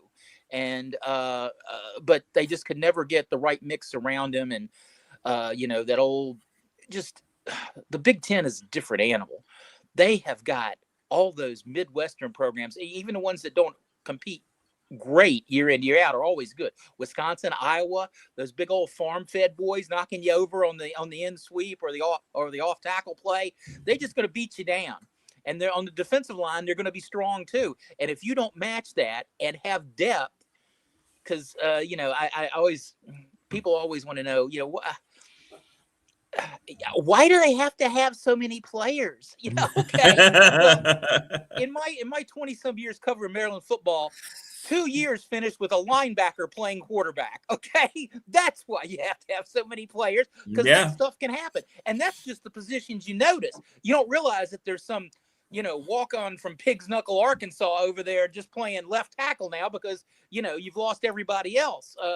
It really is a game of attrition. And I learned that at Virginia Tech. And some of the discussion, I know not everybody's really happy with the schedule they're assembling right now. I remember one of the first controversies when I got on the Tech beat back in 1985 was Bill Dooley had a chance to sign a year-to-year thing playing Oklahoma. And back then, Oklahoma meant a lot in the football world. Yeah, absolutely. And they were going to play like the they always used to play West Virginia early in the year, and sometimes Clemson, non-conference. And you're going to add Oklahoma in there? You're going to add Oklahoma in there, who doesn't have these depth problems I'm talking about. They always had just a coterie of players at every position. And I learned then in talking with the coaches that scared Coach Dooley, and scared them too a little bit, because what you run into is early in the year, you play a team like that and you could just get physically so beat up, you won't recover from that till later in the year. And you just ruined your whole season. It may be in some regard, because then you're going to go out and lose to some team you shouldn't do, because you're still hurting from, the physical pounding you took from a team like Oklahoma early in the year. And Tech wasn't at that level at that time. And that's what made, by the way, the Eric Chapman 1986 Peach Bowl team so marvelous, because they did have flaws in the roster. You could see it, but they played over their head all season long and had that great run of the Peach Bowl. And your boy Chris Kinzer from Pulaski County just kept making field goals from anywhere all the time. And that was such a fun ride that year. So anyway, I don't know. Did I answer the question? Yeah, no, it's just it's a fascinating topic.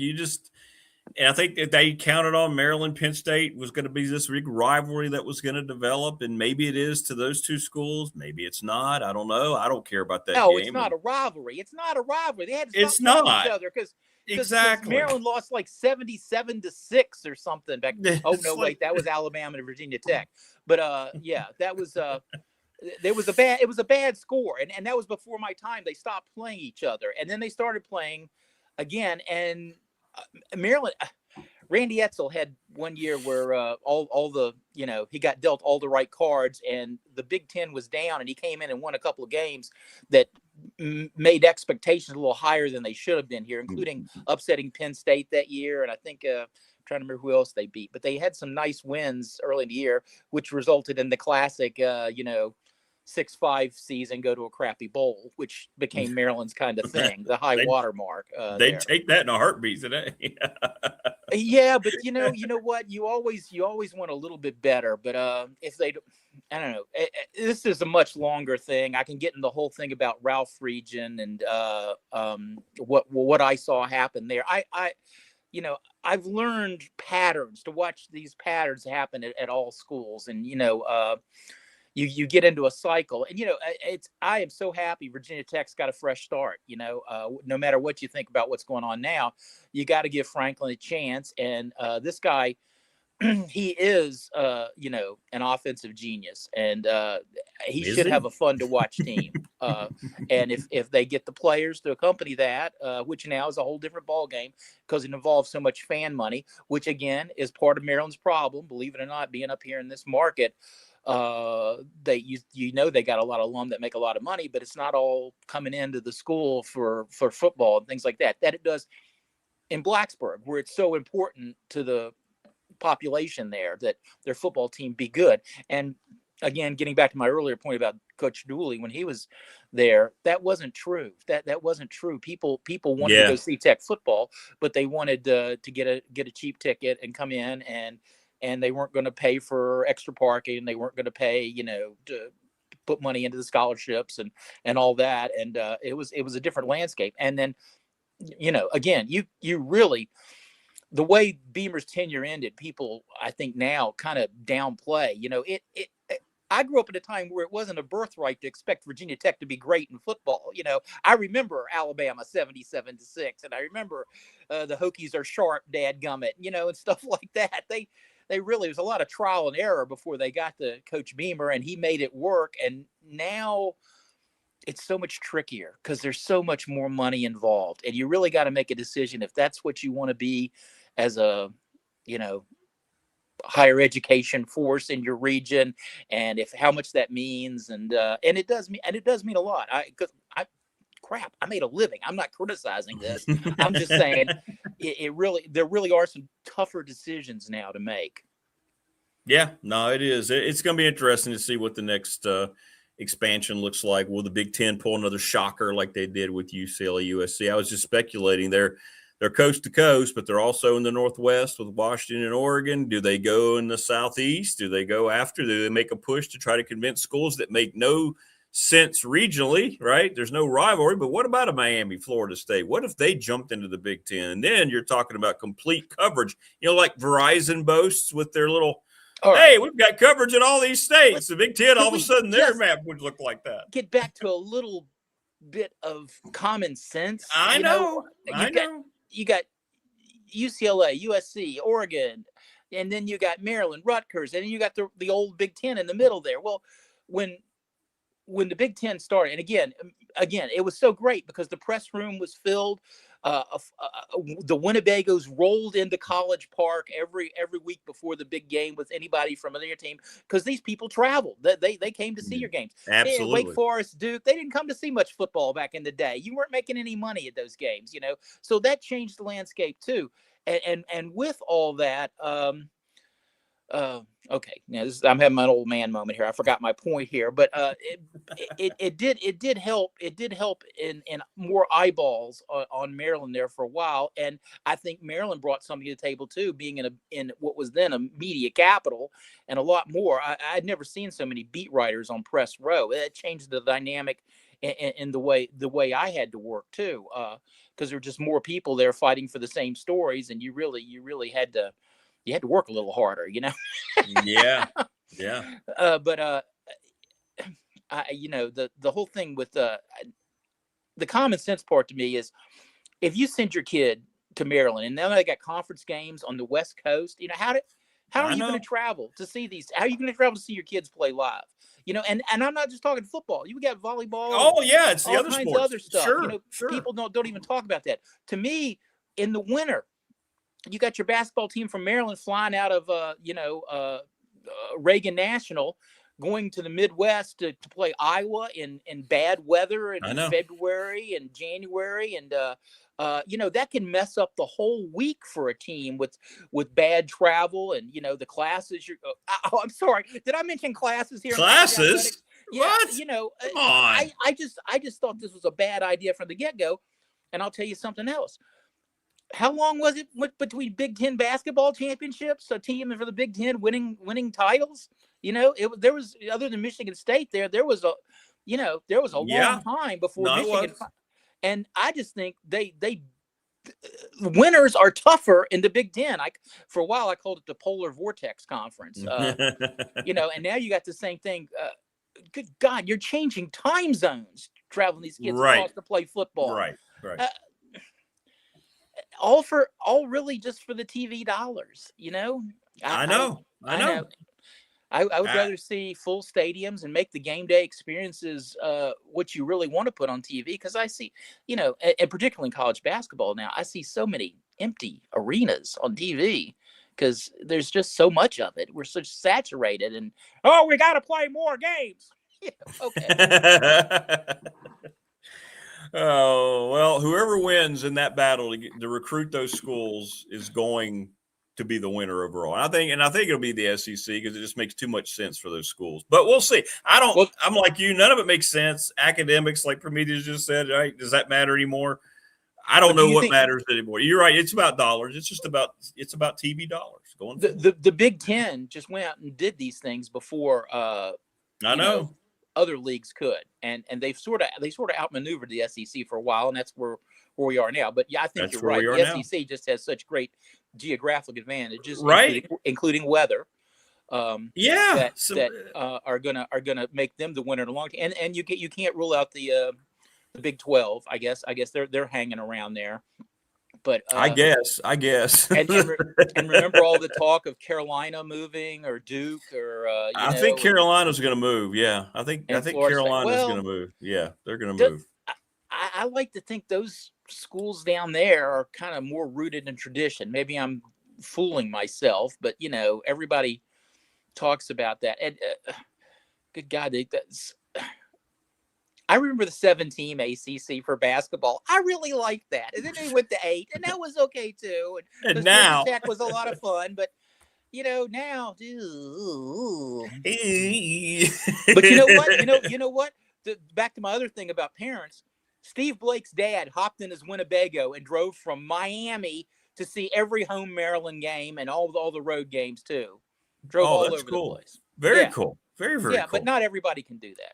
No, they can't. Because I hate driving to Winnebago in city traffic. It's terrible.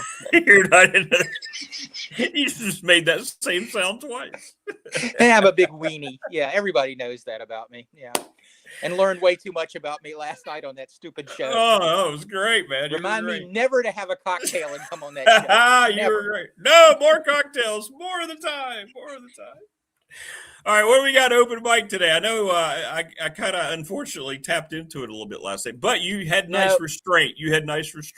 Well, it's not as I made it sound worse than it was, because I want everybody to think I'm battling adversity all the time, which I really am, because I'm me. Okay, but anyway, I'm going to ask you some questions in this. I was so caught up in the hubbubbery of the World Cup and the 4th of July, I let a major baseball holiday slide right past me. I missed Bobby Bonilla Day. I know you know what Bobby Bonilla Day is, but I wonder if everybody else knows about Bobby Bonilla Day. And Bobby Bonilla Day is every year, July 1st, the New York Mets issue the 1980s, 90s slugger Bonilla a check for, let me get this right, $1,193,248.20. It's a deferred contract buyout that dates back to 2000, when the Mets decided to let Bobby go, but still owed the former All-Star $5.9 million.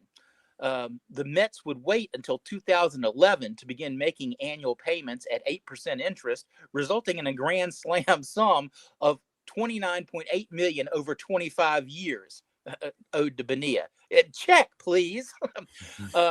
Bonilla, who last suited up in 2001, also played for the White Sox, Pirates, Orioles, Marlins, Dodgers, Braves, and finished up with the Cardinals, and cashes a $500,000 check every year from Baltimore, at least for the next 3 years. Smaller check, please. It's good work if you don't have to do any. When Big Bobby while Big Bobby has become the poster child for such salary shenanigans, there are many more of us of those fat deals these days, including Shohei Ohtani, who deferred $680 million of his $700 million deal with the Dodgers.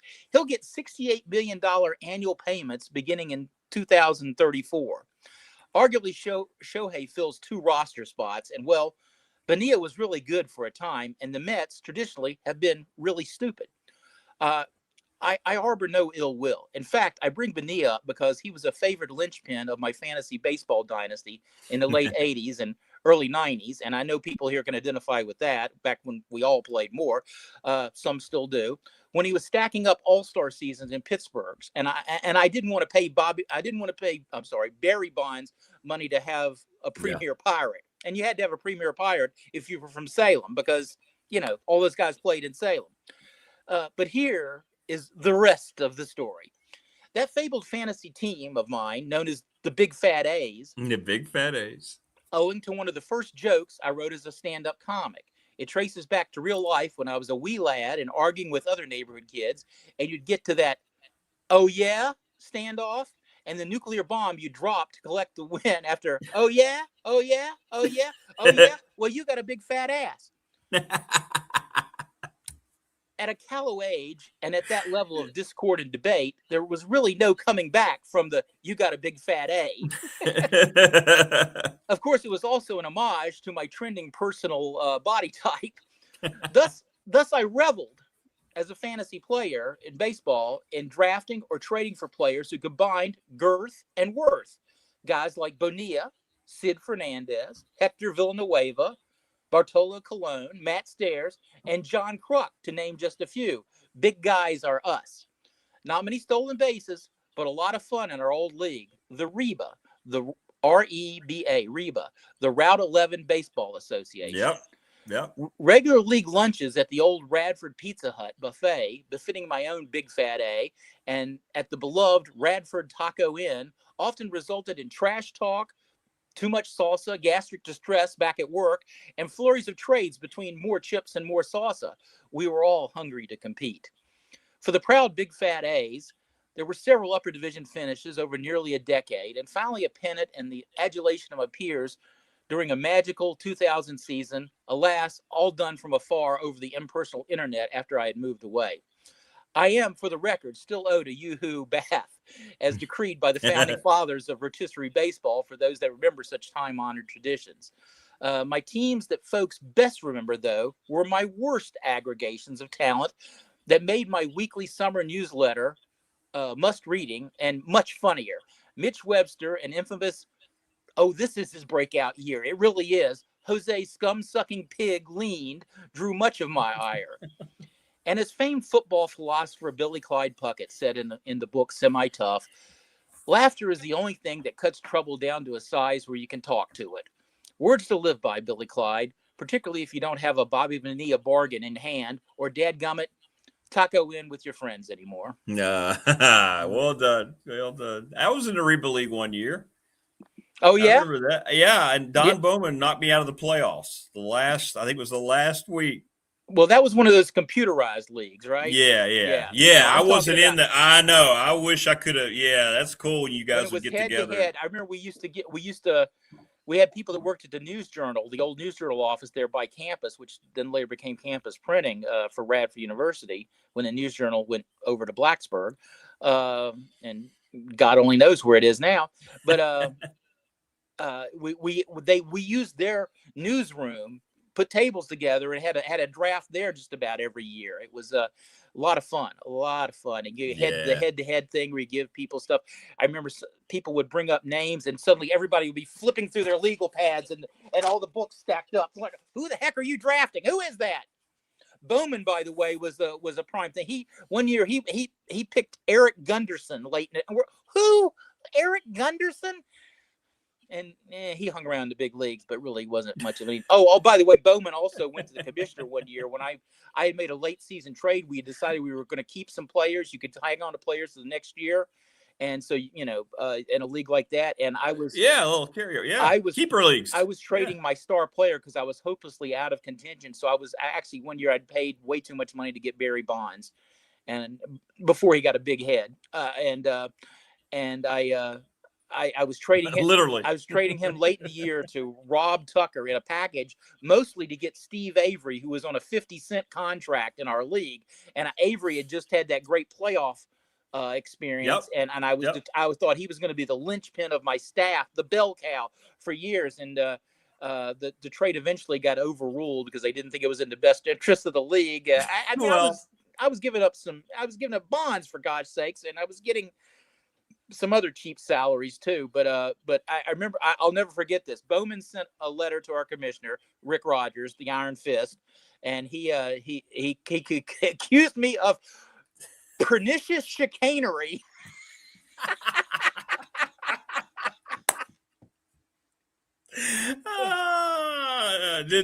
What was Commissioner Rogers' ruling on the? Well, he was in the pennant race for God's sakes. He wasn't going to let the trade go through if there was an outcry from the public, and it was okay.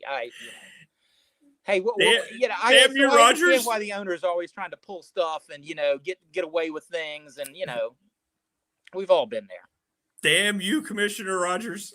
And and almost my championship gets an asterisk because we were in one of those leagues when I won, and I remember the thing about drafting there, I don't think any of us realized how important left-handed pitching was, because the league we had, the head-to-head games and stuff, the pitchers, if you had a lefty, well, you had to have batters who had enough appearances against left-handers, or you had holes in your lineup once you ran out of them.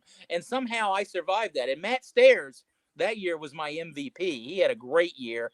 We were in the American League, and I somehow had enough left-handed pitching and left-handed hitting that I'm looking at the pennant right now on the wall here. I don't want to. Because I'll put the phone in lights, and I have enough trouble with the lighting. I understand. But anyway, 2000 playoff champions, right there. It was a Baseball Manager. That was the name of the league. There you go. Big Fat A's will always have that banner, baby. Yeah, there were some great names. Rick's team was the Dixie Chickens because he loves little feet. But I always abbreviate that with X's. Rick's, Dick's, Chicks. I was the Spitballers the year I was in there. There you go. Rob Tucker was the Mountain Oysters. Bowman, I think, started out as the Vexters because he was a Bill Veeck acolyte. And, I like Bill Veeck. I like that. The Vexters and So I need Don Bowman's a great. Is Don still? Where is Don now? He is, but nobody can get hold of him. I try every time I come to town to get together. So if this gets out and anybody knows Don Bowman, tell him we're going to hunt him down. We're cyber kicking him in the shins today for not staying in touch with him. Exactly. Love Don. That guy's got maybe as many baseball books as me too. So he and I have to get together. And by the way, and I'm saving this for another show. I am reading right now a couple years old book, Joe Posnanski, the baseball writer, right? Yes. Ralph Barrier gave me for my birthday, actually over a year ago now, this book, The Baseball 100, which is thick. I didn't want to be daunted by, I don't know how many pages, but I know I'm on page I'm on page 400 now, and I'm not close to finishing. I'm on the Baseball 100, the top 100 players of all time. And he admits, hey, everybody's, this is for argument. You're going to argue about these. I'm up to I'm up to the 40s now. But by God, it's one of the best books I've ever read because there's so many great stories. I know. He's great. He's a great writer. Reading about Bob Gibson stories, and again, this is so hard. Hey, kids, there were sports before ESPN, believe it or not. And, when I grew up, you just saw a little bits and snippets. And, so when people always have to put together my top baseball team, I always had Bob Gibson as a right-hander and Sandy Koufax as my left-hander. Posnanski's making me rethink all that because he's got so many numbers. But I was just reading about Bob Gibson getting he's mad that his legacy is as an angry guy. And Posnanski leads with the fact that telling the stories about in 2 old timers games, he beaned guys. Yeah, he did. Well, Tim McCarver and Bob Uecker say that Gibson had one of the best sense of humors of anybody they'd been around. Catching him. Him being more thoughtful comes across because he says, he hates being remembered like that because don't they remember that I never threw the same batter, the same pitch in the same location, things like that. He really was a thinking man's pitcher, and you can't succeed as long as he. But his number, my thing about Bob Gibson was he was so good. What year was that? 68. So good in 68. All those complete games. They had to lower the mound. They had to take away an advantage from pitchers because he was so good. Yeah, throwing 140 pitches a game, by the way. Hey, no big deal. Don't get me started on today's 13 baseball. 13 shutouts. And ERA under 2, and led him, of course, to the pennant, and just complete games. What is that for a pitcher? I know. It's so embarrassing. They really that. What is the funny thing in the last several years for me to see how running back in the NFL was devalued for a time? That seems to be making a little bit of a comeback. It is. It's coming back. Yep. And starting pitchers, man, I just thought, you could like all the sports like you and I'm sure both did. But what was the one thing you thought would be the greatest job? To me, I thought starting pitcher, because you work once a week, kind of, every 5 days or every 4 days. That sounds like a good gig. Absolutely. The rest of the time, I'm going to sit in the dugout. And that sounds like something pretty solid. Or sunflower seeds, and just joke around with the boys. That'd be a good job. Wait a minute. I think I pretty much did that over my career. I just didn't get paid. I think that's what you were doing. Yeah. You were a starting pitcher. That's right. But always the ace. You were always the ace of the staff, my friend. Knuckleballer. Still are. Knuckleballer. Yeah.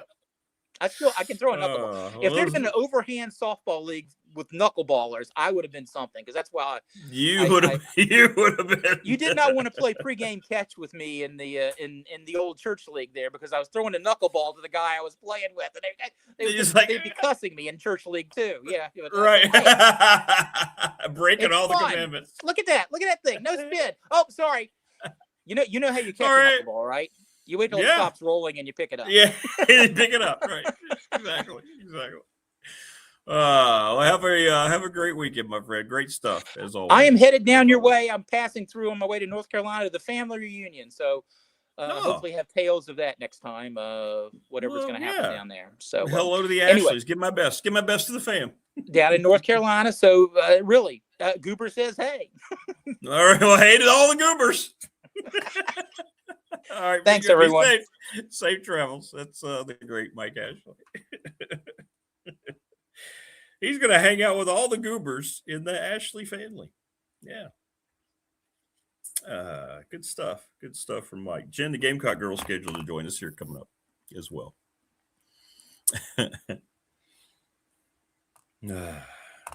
All right.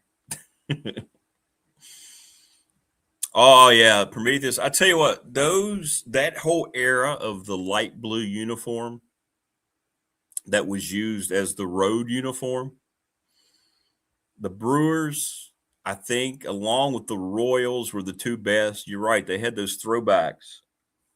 Just gorgeous. Just perfect. Cardinals, by the way, St. Louis Cardinals remember when during their heyday, Whitey Herzog and Ozzie Smith, they had the baby blues. It was a popular off color. A lot of organizations did it, and boy, they pulled it off. The Twins used to have them. Of course, the Blue Jays. I mean, you're right. Those Brewers, man, the powder blue era of baseball kind of road uniforms was solid. You wouldn't think it in concept, but boy, did it pay off.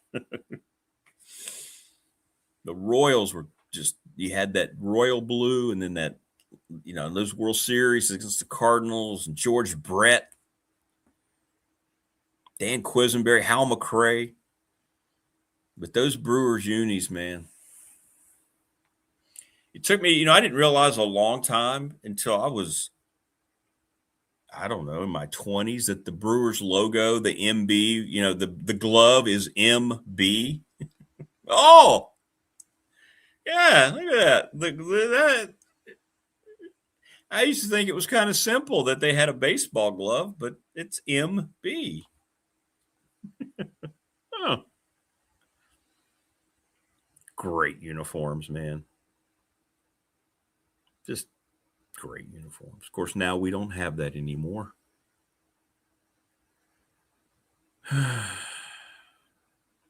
We just don't have that anymore. But yeah, when you see it, you get more idiotic. You feel more idiotic. Maybe I just didn't pay attention. Maybe I just did not pay attention to it. But for some reason, that never registered to me that was an MB. I just looked at it as a baseball glove.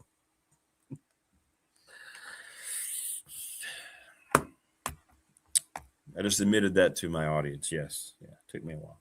Other people probably saw it immediately, but it took me, I was well into my 20s. Those uniforms, man. What's up, C. Lester? How are you, brother? You were great last night. C. Lester needs to do this full time. He's good. You're very good. Great stuff. You and Dwight, we were just sitting there like sponges, man. Dwight ripping the Cowboys. You, of course, going to make sure you defend the Cowboys. Yeah, the Astros. Talk about great uniforms. Whew. The old Sherbert with the big star. Man, love those uniforms. If you don't like Mike Ashley, you are a communist. Correct. I've said it how many times on this program. You never see Mike Ashley without smiling. And I think that is a gift that he gives everyone. It's an incredible gift. He'll never admit it or understand it or look at himself that way because he's a very humble fellow. But just exactly. It's a great hat, Prometheus. It's a great, great logo. I know y'all get tired of hearing me go off about uniforms, but it's such a part of the legacy of fanship. When you're growing up and identifying with a team, man, I'm a Padres fan because of the mustard and brown and the swinging friar. I mean, I was a Broncos, excuse me. As a Broncos fan because of that, the royal blue and the orange and the D. You know, you see that as a young person. You don't know anything about anything, but boy, that looks cool. You identify with it. And now it's just thrown around with and changed and horrible designs. Let's market this. Let's let Nike dictate that. Let's lose your identity. No, not everything has to be a throwback. But damn it, can't you at least honor the heritage of your franchise, of your university while you do it? Uniforms are a big part of our fanship, and I don't know how much times we realize that, right? It's always been huge in marketing.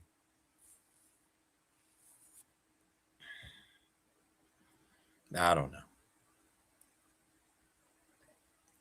So, I do kind of take it personally. When I see teams changing their identity for no reason, it pisses me off. It's stupid. And you're not getting benefits out of it. You don't see any kind of sales numbers that are, you know what sells jerseys? Winning, tradition.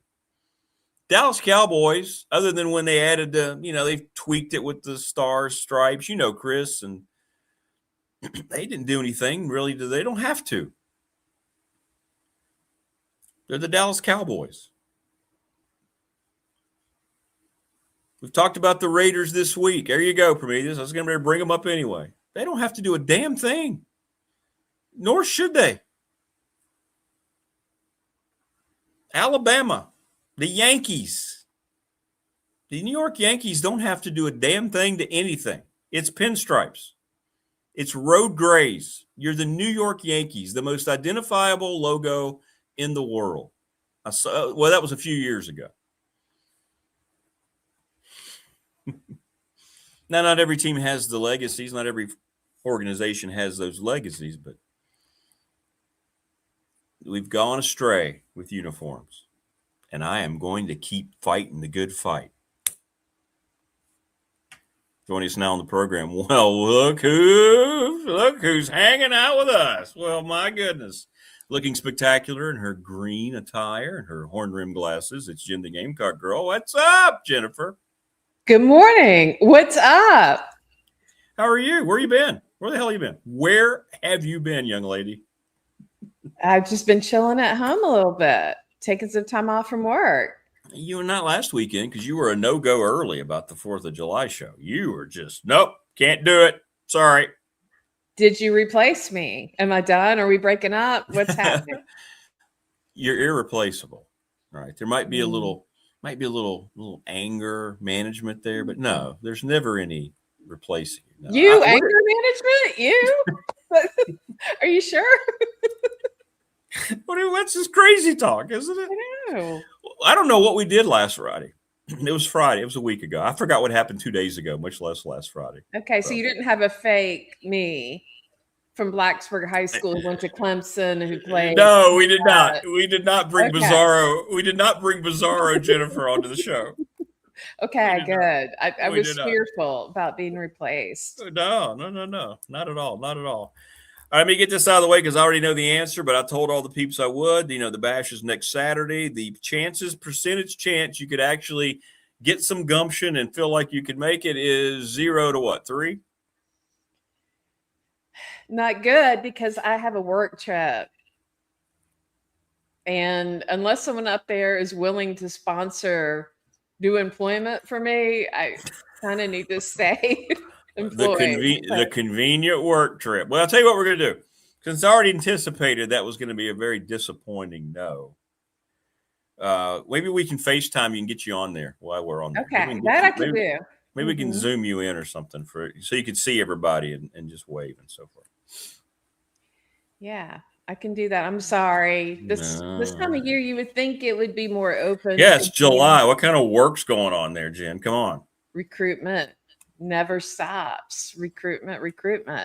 Got to keep going, getting new people. Well, they've got to send you, I know, on that recruitment because you are the enticing one. You're like, what? So the Odyssey's about to come out, and Odysseus got enticed. Who were they? The member of the ladies who sang the song. They're the sirens. The siren. You're the siren.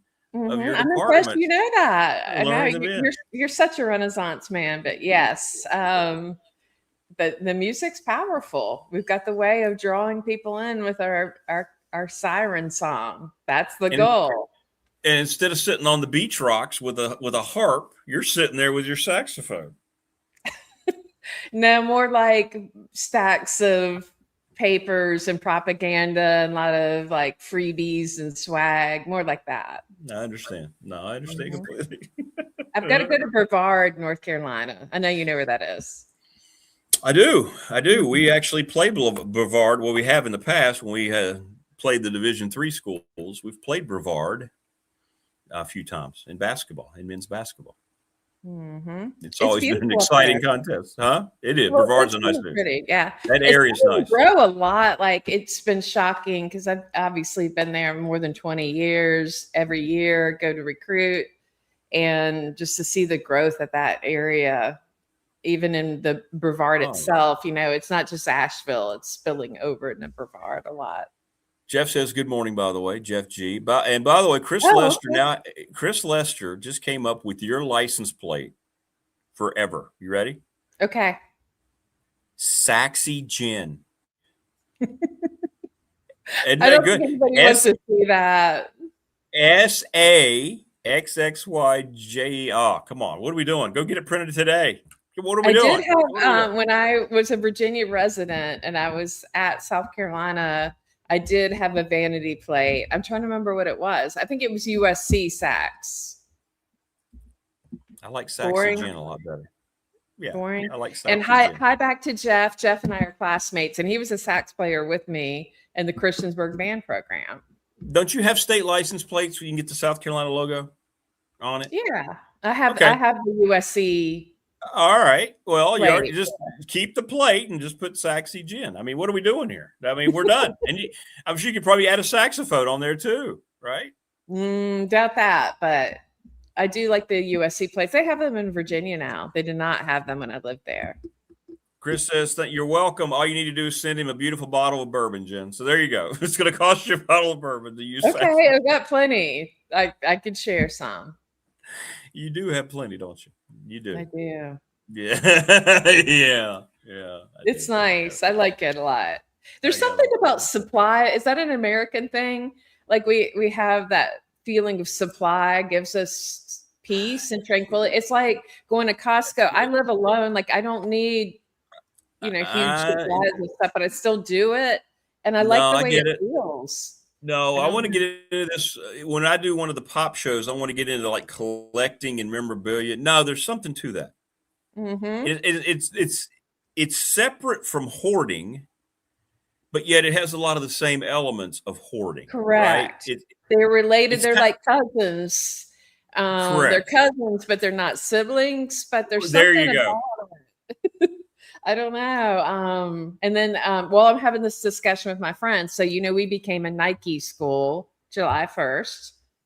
And everybody was asking me, like, are you going to get rid of all your Under Armour stuff? And I was like, no. What? No. Why would I? And some people are. And I don't understand that. And I said, there's something about having a supply of cute Gamecock things. I need it. Like, I don't want to purge all my stuff and start over, but it is related to the same topic. Yeah.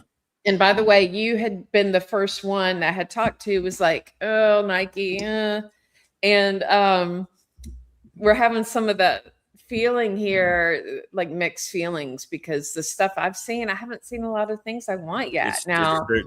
They suck. They're not good. They're rolling it out, but I don't know. You would think, oh boy, Nike, our gear is going to go. No. I think for people our age, the Under Armour gear was very stylish and cute. It's just young people didn't dig it as much. And then Under Armour, of course, as a company, has had problems. The shoes have been problematic and all that. So it's totally geared toward the younger folks and all that. They see the swoosh and that's all what it's all about. It's not about quality whatsoever. It's different. It's all outsourced in third world countries. We already know that. They've gotten in some trouble for all that, and it's not good quality. And they have terrible, terrible, terrible design ideas. They've destroyed all the NFL uniforms. They're terrible. Well, I mean, I'm holding out. So far, I've not bought anything, which how rare that is for me. Like, you think I'd be like a rabid beast at the door, like, let me in, let me give us stuff.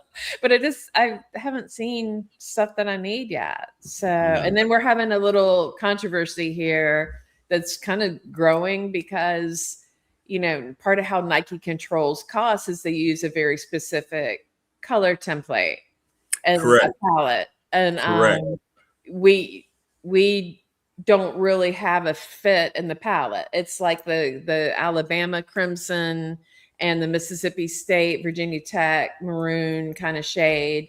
And there's not really our garnet represented in their colors. So the powers that be opted for the Alabama type crimson, which is not really our garnet. Our garnet has a little touch of purple in it. It makes no sense. I know. We're Radford, right? And we went to Nike, whatever it was, 10 years ago. And I remember that same argument. You're exactly right. We had specific types of colors we'd always used.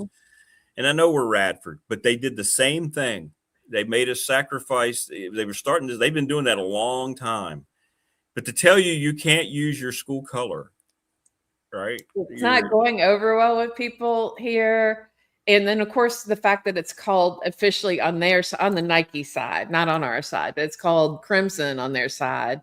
And people are mad about that. They're like, no, that's Alabama. That's not us. And, it's just it's turning a little bit, I'm going to say nasty here. And I don't say that easily, So I don't know. It's been not the best start to it. Some of the stuff is cool looking, like the caps and everything. I have not bought one, like I said, but I don't see anything so far that I have to have. Crimson's much different than Garnet. They should have, and just to save a few bucks. Come on. It's just discouraging. It's to me a source of frustration. I just, again, like, it could have been handled differently on the marketing side as well.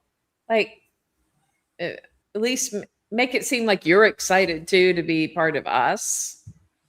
Yes, and they don't. It's like you should be glad we want to be your school. Well, I remember this years ago. We were Russell before we were with Under Armour, and Russell also had some issues getting the exact right garnet for us, and we were a little more reddish during that time as well. And it shouldn't be so complicated. I understand, like, different colors look different on different fabrics and all that, but that's their profession, that's their expertise. Like, figure it out. Like, let's get it right. I don't know, just not what I'd hoped for. They lost their way with when Phil Knight and all that. They lost their way, and he's now just all about that. Whole company's all about, it's just like everything else. It's all profit. It's not about quality. It's not giving back to the consumer. We deal with them, and they are very difficult to deal with. The representative, the regional rep, they're very, and it's not him. He tells us how hard it is, that they have a hard time getting, their wish. They're not a very easy company. And I wish your school they probably should have researched a little bit more instead of just taking the check. Well, I would guess that, it was a recruit driven decision. It helps. Yeah, it does. That's what it is. It's all about that. Within the money era, it's a little thing, but kids relate to Nike. I know, me personally, I really like a lot of the Adidas stuff, and I've started to buy more of it just for my workout purposes. And I've enjoyed the styling of it. But again, it might be an older person thing. I'm not in the right demographic. So I don't know. Is Adidas cool with young people now? I have no idea. Chris Lester says, I'm trying to collect bourbon, but it's so delicious and it goes great with my cigars. I understand. I get you, Chris. You've had a few cigars with bourbon, I'm sure. Yes, I haven't in a while. I try to reserve that for very special victories at South Carolina, and we haven't had any in the football arena for a while. So Jen's sitting around, got her saxophone kind of laying beside her, and she's sitting there sniffing a nice little bourbon, and they got her cigar. It wouldn't be bad to walk into a hotel lobby and see, huh?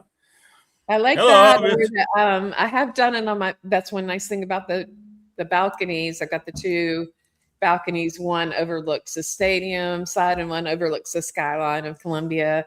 And it is nice to go out there and partake when we have a big win. Yeah, absolutely. 100%. 100%. Yeah. Penn State, Brian Price says, just switched from Nike to Adidas. As a Nike fan, it's been great for me to get all the Nike stuff on clearance. Adidas made for me, this says Adidas made Penn State's blue lighter. Yeah, just get the damn school colors right. I mean, come on. I think it's a common frustration. I think Tennessee went from Nike to Adidas not too long ago as well. But I don't, it's pretty apparent, the difference. I think when you see it, you will immediately know. Yeah. Well, good luck. I hope it pays dividends. Something that surprised me about your football program. You want to hear Rick say something really nice about South Carolina football that surprised me? That would be welcomed, because you usually don't have that to say. So let's go. As I was researching the top 10, top 20, top 25, top 30 college football teams and TV viewership, do you know where South Carolina showed up last year? Oh, it's pretty high. People like to watch us. Well, maybe it could be a lot of it because of who you're playing in your league, but you showed up 12th. You averaged just over 4.25 million viewers every time South Carolina's playing football. How about that? I think that's great. Again, that goes back to what I told you about the culture component of the SEC.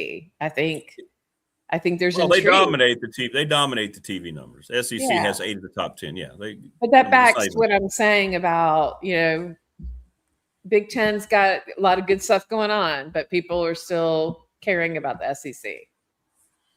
Hey, what's up, Marcio? We love Mexico. I've been there. It's good stuff. Welcome. Please subscribe. Oh, Marcio's saying that you're great, Jen. oh that's sweet. I don't see that on the chat. I'm looking. I don't see that. I think that's what he was saying there with the green that you're wearing. By the way, yeah, that that green does something for you there. that off the shoulder green. We all love you both. Okay. Yeah, I just thought it would be kind of cute because, you know, I'm usually Gamecocked out or something. I'm on some kind of mission with my Carolina Crown stuff or some kind of propaganda. But today I just decided to be normal. That off the shoulder looks underrated there. That's a good look. That's a good look for you. Thanks. I really like it. It's one of my favorite chill looks. Thank you. Yeah. So anyway, so people, and a lot of it is your matchups, but still, I mean, people are watching South Carolina football, which is very, very interesting. So there you go. Okay. All right. You said something nice today, and I did not have to push you to do it. You were not prodded, and that was really refreshing. I think marriage has been so good for you. Thank you, Janet. A lot more compliments. I mean, we'll see. It might be the only one once the season starts. And but I have faith in this new situation, this new arrangement for you, yielding some rewards for me. I mean, you were already sweet. You talked about Carolina Crown, referred to Crown as a drum corps instead of a drum line. We're making progress. I mean, aren't you proud of me? I am proud of you. You never get too advanced in age to improve, Janet. To stop improving, right? That's what we do with Janet, and now with this. I know. Look at you. Oh, good stuff. Good stuff. All right, so we'll try to get you on. We'll try to Zoom with you next week. We'll try to get you on somehow. Get you on. Okay. I'm sorry. It's just my schedule. Not great. Apologies. Wayne says Rick has an off-the-shoulder black dress. He's jealous. Yeah, I can't pull off the green like you. I've tried. I like the off-the-shoulder black dress. That's one of my favorite Vegas looks. I enjoy that. I have a lot of off-the-shoulder things. It's one of my things. I don't know if you've ever seen me with it, though. Right? This is new for you, this look, Rick? I think so. Yeah, Okay. It's a good look for you. Yeah, it's a good look for you. Yeah. Thank you. Yeah, good stuff. What else was I going to ask you about? I had something else planned and I've completely lost my mind. Oh, I derailed you with the talk of the Under Armour. No, we deal with that. It's true. It's just not. Guess what? And I'm sorry. I'm just going to start calling them the Washington Redskins again. I don't care. Oh, okay. Guess what the Redskins are doing this year? Did you see it? I did see about Riggins. They're going to retire his number. I'm actually checking whether I can go to that game. Now, is this going to be a real number retirement that nobody can wear it again, or is it the lame, it's Riggins' jersey, but you can still wear 44, which I hate. I think that's stupid. If you're going to retire something, retire the damn number and show him how important he was to your organization. Nobody should ever wear 44 again for the Washington football franchise. I don't think they're going to do that. I don't think anybody wants to do that anymore. So they're going to, but why? I don't know. That's a good question. I don't know that. Don't tell me about scarcity of numbers and all that. Whatever. Come on. It used to mean something to have your number retired. Nobody, look at the Yankees. The Yankees had the most numbers retired of any professional team. They're not all of a sudden bringing back those numbers. That's why Aaron Judge is wearing 99. I mean, there's a certain dignity in that is really special, but everybody's just concerned about recruitment and keeping the current players happy. And I think that's why. I think they just want, if superstar Rick Watson comes on. Let me see here. Let's see if that helps. I may have to refresh, Jen. Oh, you're delayed with me. I don't know. Something's going on. See here. Oh, I see what happened. All right, we had a little power blip. So we had a little power blip here. I see now. Okay, are you? You back? You got me? Yeah, I think you're good on. on Yeah, my we side. had a little power blip. Yeah. Yeah. Wow, we had a little power blip. So that's what happened there. I lost the internet for just a second because the clock started blinking and I thought I saw the light dim for a second. So we're good now, I believe. See, you can never control. It's live stuff. You never control what's going on, right? Something can happen just like that. Just like that. Morris says Janet, and Karen. Karen, of course, Morris's wife. Janet being Coach Elmo's wife, can be very disappointed Jen not showing up. My Janet's asked me a lot, is Jen going to be there? Can I get to meet Jen? No, she's not going to be there. And now I have to tell her today. No, she's confirmed. Again, I'm open to someone in the NRV sponsoring my salary for a year while I do not work. But until that happens, I will need to work a lot. A lot. I mean, one recruiting trip, you would be fine. They wouldn't punish you for one recruiting trip. It could be, I could be recruiting the next Lenora Sellers of Obo on that trip. So you never know. I got to go. Wait, you mean somebody you'd bring in hoping he would be the guy in the first chair, but never develop into that whatsoever, and just kind of be a fourth and fifth chair Cancel oboe player? everything I said about your kindness and how enjoyable you were today. Cancel it all, please. Cancel the order. You mean that guy? You know what we do? That's true, Brandon. We need to find a Jen sponsor. If we want to get Jen places, do you want to sponsor Jen to show up when we need her to? I mean, you would have done it then. Better be a nice sponsorship.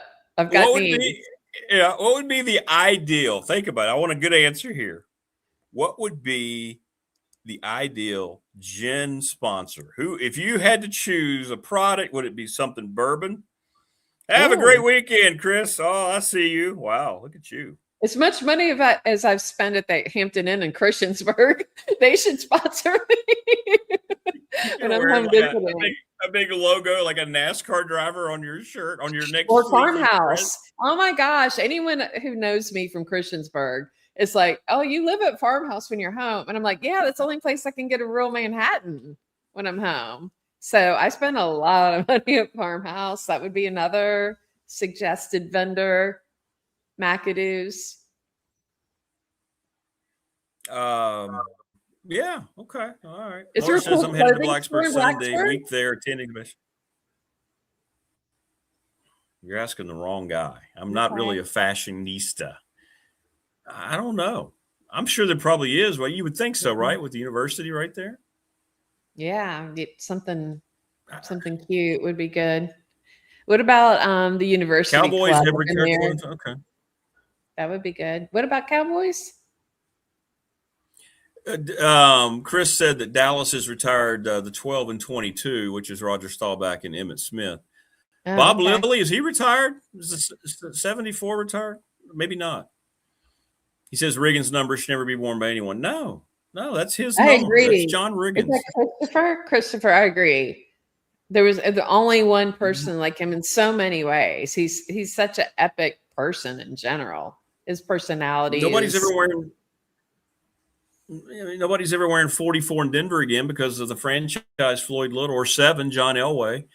I mean, retire the damn number. Oh, you're going to retire his jersey, but. So it's fun when I had seen that yesterday, the news, and I was very excited about it.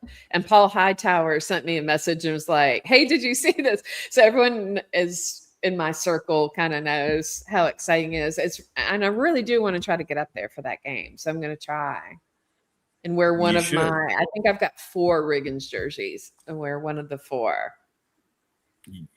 You should. You have to. That's going to be a fun day. That's going to be a good day. Good day for your franchise. Win or lose, that'll be a good day. Sponsor for that trip. Sponsor me to go see Washington, club level, club seats, and my meet Rigo after the game. Yes, and have my picture with him. Stay at a beautiful hotel. Sounds good, right? I need fluffy sheets. Like, one thing about me when I travel, do not give me I need a fluffy bed. I need fluffy towel. I can't have a towel that feels like a paper towel that is real cheap feeling. Like if it feels like it's nicer to be at home versus traveling, that is not the goal. Should be upgrade. Moving up. Wade says he only thinks of Riggins in his career with the Jets. He had a big afro then. Look at look at his old rookie cards. Look at his first couple. Yeah. I do remember he had a that. lot of hair then. Exactly. I mean, I think like a dude from Kansas, he was just living life. Jeff said you should give me credit even when I made a comment about your quarterback because at least Rick knew the definition of first chair. I mean, my musical knowledge, my band knowledge is like it's like an A+ game right now, isn't it? Wow. Yeah, but you took some hits with the Lenora sass. You were doing so well and just reverted to normal mode. Saxy Jen. You are Saxy Jen. Yep. All right, listen, I got a jet. I have an appointment in Pulaski with the Pulaski County Sports Entertainment. So you were awesome. Great to see you. Good next week? And we got you next weekend. Are you good? Yeah. I will have to do the show from Brevard area from my hotel. All right. But I've got right. you. All right. I like to hear that. All right. Stay safe. Go Nike. Yay. I want you to display whenever you buy your first Nike gear. I want you to display it here, and let's see what you ended up with. Okay. Well, yeah, I might get something this week if I see something I want. Like I said, I haven't seen anything yet. We can contrast you can get the Under Armour and see how different the garnet looks. Okay. I mean, it's significant, and I prefer the Under Armour one already, but I'm happy to give you a little demo. Correct. All right. Well, take care, and we will talk to you next week. Have a great weekend, my dear. Stay safe. Thank you. Enjoy Pulaski, named after a Polish American. There you go. I will. Also, you named this after Jen, didn't you? Yeah. No, not this branch of the family, but no. It'd be better named Jablonski, but they did not name it Jablonski. So no, they did not. Well, maybe one day you'll have that kind of influence. Maybe there's still time. Be good, be safe, and we'll talk next week. Thank you. Go Cox. Love you. There you go. Did the Gamecock girl. Looking great, by the way. Well, that's a sight for sore eyes going into the weekend. Thanks, everybody in chat. Thanks to everybody who showed up on Pop last night. You were terrific. And thanks to all of our great sponsors. Don't forget, call Professional Door today, 674-0008. $40 off your preventative maintenance trip. Tell them you heard us talking about it here on the program. That's how you get your discount. We'll see you on Monday. Have a great weekend. And we will talk to you then, everybody. Take care. Stay safe. And we'll see you on Monday.